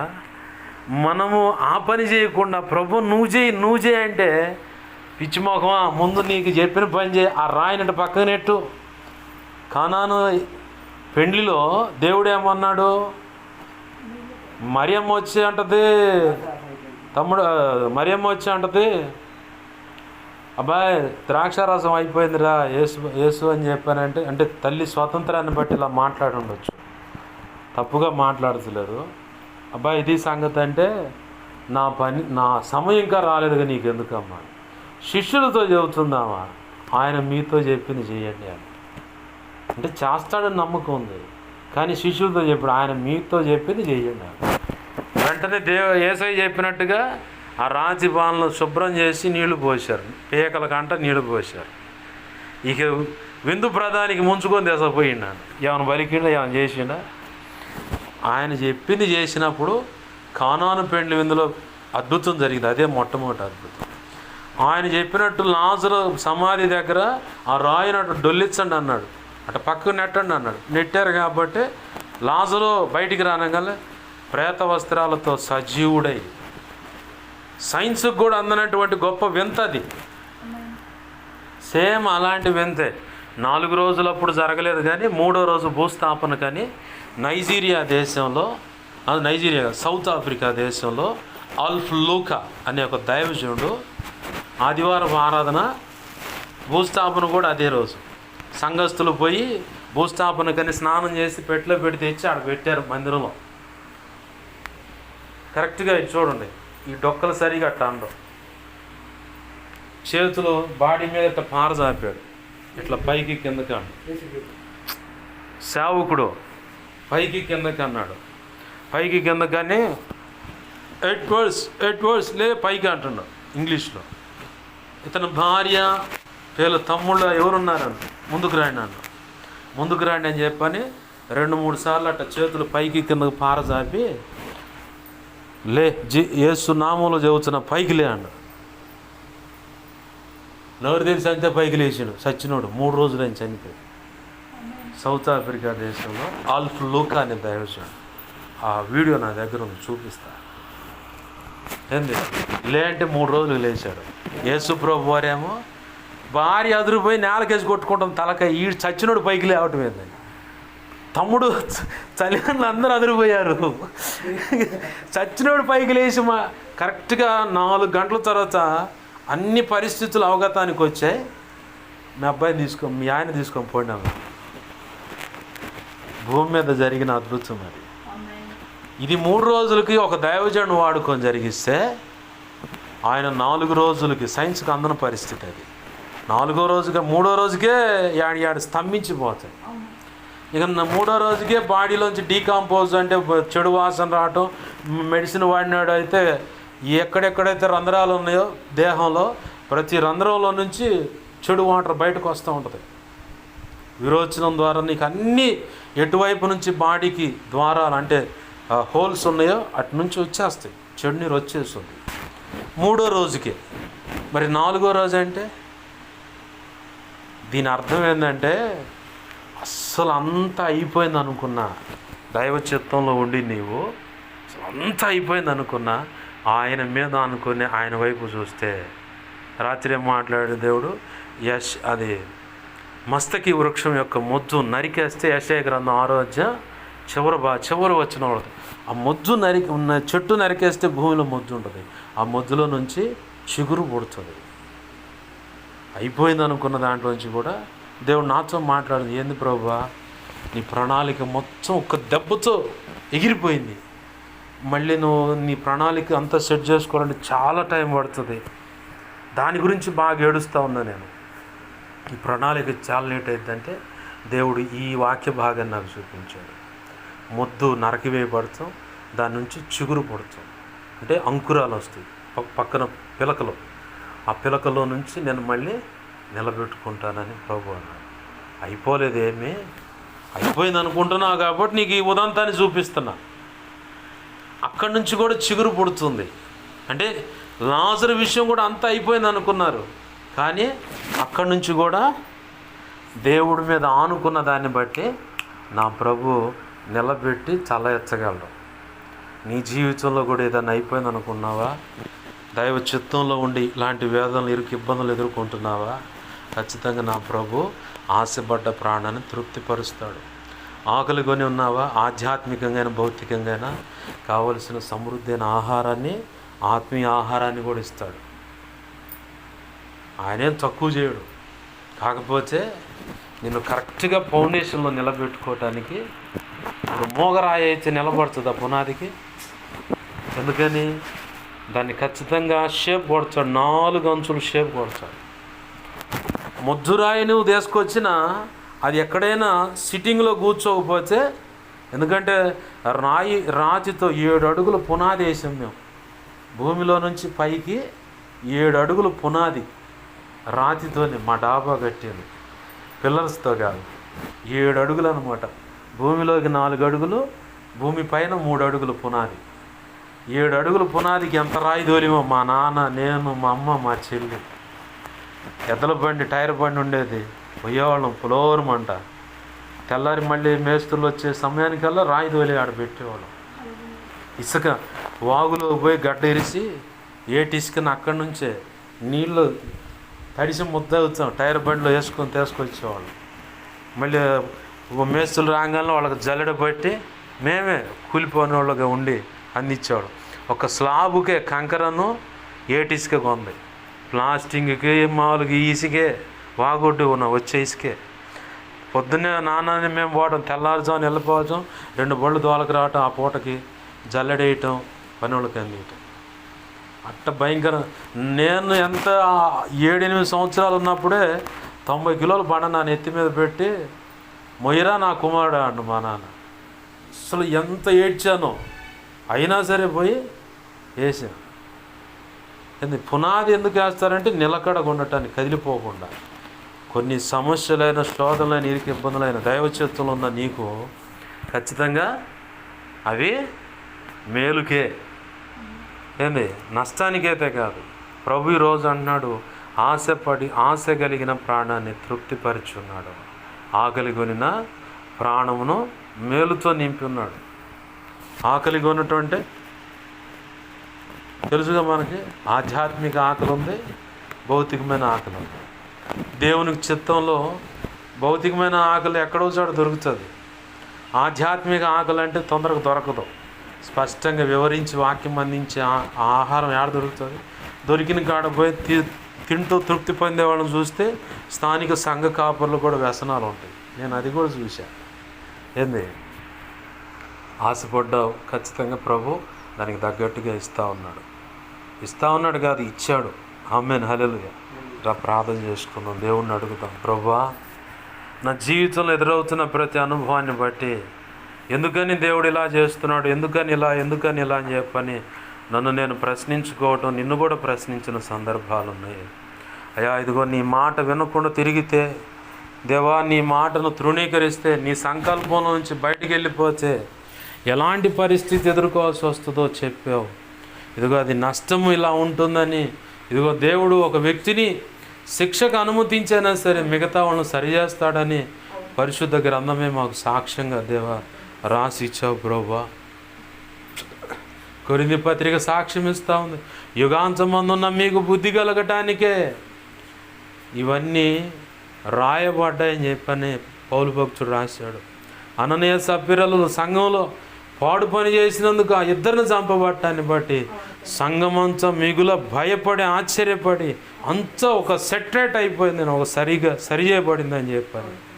దేవా, అలాగనే సంఘాల విషయంలోనూ ప్రకటించిన, పరిచర్య విషయంలో కొన్ని సంగతులు చెప్పిన, ఒక వ్యక్తి విషయంలో కొన్ని సంగతులు చెప్పిన, సరి చేసుకోకపోతే వాళ్ళ జీవితాలు ఎదురవుతున్న అనుభవాలను బట్టి, అయా ఆ శిక్షను బట్టి వారు సరి చేయబడుతున్నారని, ఇదిగో దేవా ఎదురవుతున్న పరిస్థితిలో మీరు మమ్మల్ని పరీక్షించుకుంటున్నారని, మేలుతోనే మమ్మల్ని తృప్తిపరుస్తున్నారని కూడా, ఇదిగో తన ఆశపడ్డ ప్రాణాన్ని, ఆకలి కొనిన ప్రాణాన్ని దేవా ఇదిగో తను తృప్తిపరుచున్నావు, మేలుతో తృప్తిపరుచున్నావు అని చెప్పి అంటున్నావు. దేవా విమోచింపబడిన మేము ఎలా ఉండాలో కూడా నువ్వు తెలియపరుస్తూ ఉన్నావు ప్రభువా. ఇదిగో నీవు మాకు చెప్పినది చేస్తే మిగతాది నువ్వు చేస్తావని కూడా చెప్తా ఉన్నావు ప్రభువా. కనికరించండి అయ్యా, సహాయం చేయనట్టు ప్రార్థన చేద్దాం.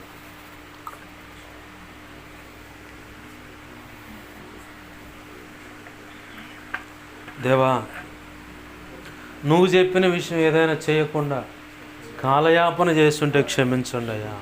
అయ్యా ఇదిగో తండ్రి, లాజరు ఉదంతంలోంచి నువ్వు చెబుతున్నావు, రాయిని పక్కగా నెట్టండి, కానా విందులో నుంచి మాట్లాడుతున్నావు. ఇదిగో ఆ రాతి నేలలో ఆ రాతి బాణలను నీళ్లతో నింపండి. మరియమ్మ ద్వారా నువ్వు చెబుతున్నావు, ఆయన మీతో చెప్పింది చేయండి అని. ఒకవేళ ఇప్పటి వరకు నీవు మాతో చెప్పింది చేయకుండా నేను కానీ ఈ మాటలు వింటున్న వారు కానీ ఎవరైనా బ్రతికుంటే అయ్యా, నడుస్తూ ఉంటే క్షమించండి అయ్యా. ఈ సమస్యలు, ఇరుకులు, ఇబ్బందులకు కారణం అదేనేమో, క్షమించండి ప్రభా. ఒకవేళ నువ్వు అనుకున్నది దేవా ఇదిగో తను చేయడానికి ఆలస్యం చేస్తున్నావేమో, మా విశ్వాసాన్ని పరీక్షించడానికి, ఎదురవుతున్న ఇరుకు ఇబ్బందిని బట్టి, వేదనను బట్టి ఉంటాడా జారిపోతాడని ఒకవేళ పరీక్షించుకుంటున్నావేమో, ప్రభా కనికరించండి. నువ్వు తప్ప మాకు దిక్కెవరున్నారయ్యా. అయ్యా ఇదిగో దైవజనుడు జీవితంలో ఎదురైన అనుభవాలను ద్వారా ఇదిగో నన్ను నిలవబెట్టావు దేవా. ఇదిగో అనేకులు ఆ అనుభవాల్లో నుంచి దేవా నీ ప్రజలకు కొన్ని సంగతులు తెలియపరిచినప్పుడు ఆ కుటుంబాలు, ఆ జీవితాలు కూడా కట్టబడ్డాయ్యా దేవా. మా జీవితాల్లో ఎదురవుతున్న ప్రతి అనుభవం అనేకులకు మేలే దేవా, నీ నామానికి ఘనత తెచ్చేలాగా ఉంటుంది. కాకపోతే మేము ప్రస్తుతం ఉన్నదాన్ని బట్టి వేదన చెందుతూ ఎందుకని మాకు ఈ పరిస్థితి, ఎందుకు ఇలా అని చెప్పని అడుగుంటే క్షమించండి ప్రభువా. అయ్యా కనికరించండి అంటూ ప్రార్థన చేద్దాం. ప్రార్థన. ప్రేమగల మా కన్న తండ్రి యేసయ్యా, నీకు వందనాలు, కృతజ్ఞతాస్తుతులు. విన్న మాటలు వ్యర్థమైపోకుండా మా హృదయాలు పదిలపరచండి అయ్యా. ఆశపడ్డ ప్రాణం తృప్తిపరిచిన దేవా, ఆకలి కొలిన ప్రాణాన్ని మేలుతో తృప్తిపరిచిన దేవా, నీకు వందనాలు, కృతజ్ఞతాస్తుతులు చెల్లిస్తున్నావు. నీ వాక్యాన్ని హెచ్చించుకుంటున్నావు, నీ నామాన్ని కనపరుచుకుంటున్నాం మా ప్రభువా. అయా మా నిమిత్తం ప్రార్థించండి అయ్యా అని ఆయా రీతులుగా అడిగిన వాళ్ళు, నీ సన్నిధిలో మోకరించి దైవజనుడు మా సంగతి తెలియపరిచి ప్రార్థన చేయించాయి అంటున్న వాళ్ళు, ప్రతి ఒక్కరి అవసరత నీ కృపచేత యేసు నామములో తీర్చబడును గాక. నా కోసం, పరిచర్య కోసం అన్ని విధాలు ప్రార్థిస్తున్న బిడ్డలందరినీ దీవించండి, బలపరచండి, అభిషేకించి నీ సేవలో గొప్పగా వాడుకోండి ప్రభా.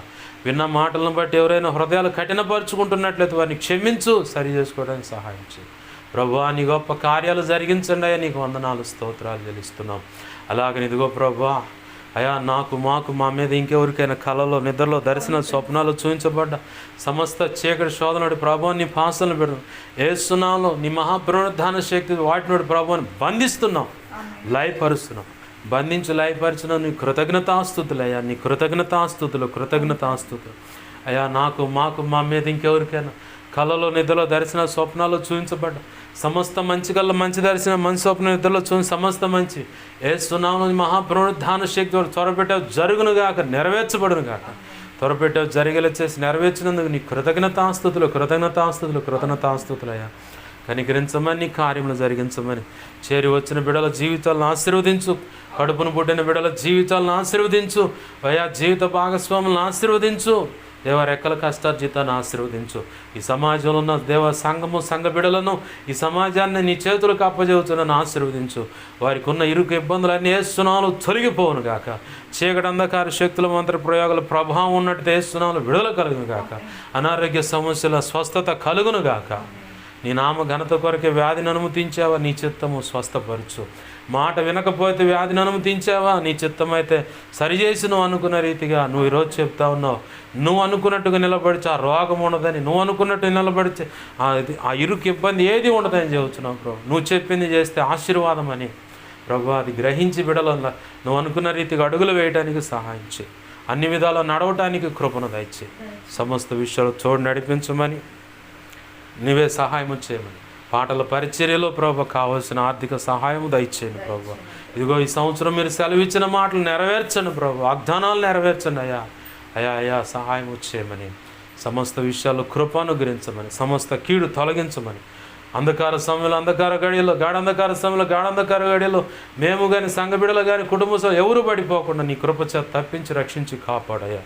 అయ్యా, ఇప్పుడు కానీ ఇక ముందు కానీ పొంచి ఉన్న ప్రమాదాలు, కీడు శోధనలు అంటే యేసునామములో బంధిస్తున్నాం, లయపరుస్తున్నాము.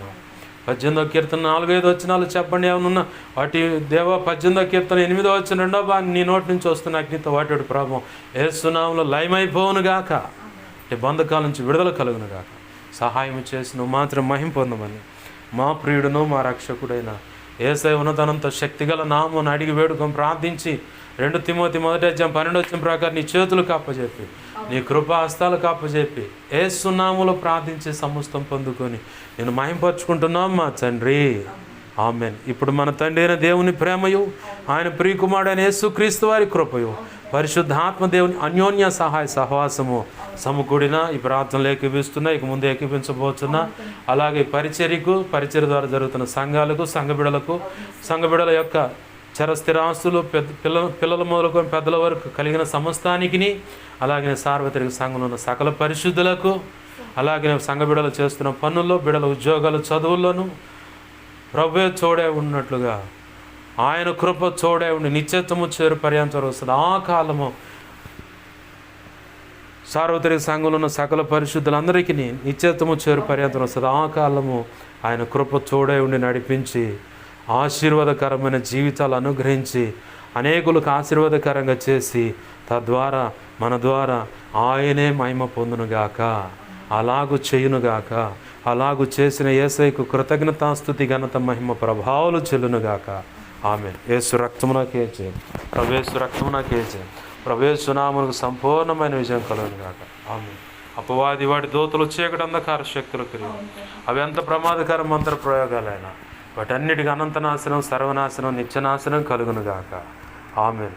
నీ దేవుని చిత్తానికి వ్యతిరేకంగా పూజలు అందుకుంటున్న దేవీ దేవతలు దేవుళ్ళు అనబడిన, కుల సంబంధమైన దేవీ దేవతలు దేవుళ్ళు అనబడిన, వశీకరణ సంబంధించిన, చిల్లంగి, బాధమని, చేతపడి, క్షుద్రపూలకు సంబంధించిన ఏవైనా సరే దాడి చేస్తున్నది వాటన్నిటి విషయంలో యుద్ధం యెహోవాది. వాటిని ఆశ్రయించిన వ్యక్తుల విషయంలో యుద్ధం యెహోవాది. యేసు రక్తమునకే జయము, జయము, జయము. ఆమేన్. హల్లెలూయా, హల్లెలూయా, హల్లెలూయా. అందరికి వందనాలు. ప్రభు యొక్క మహా ఉచిత కృప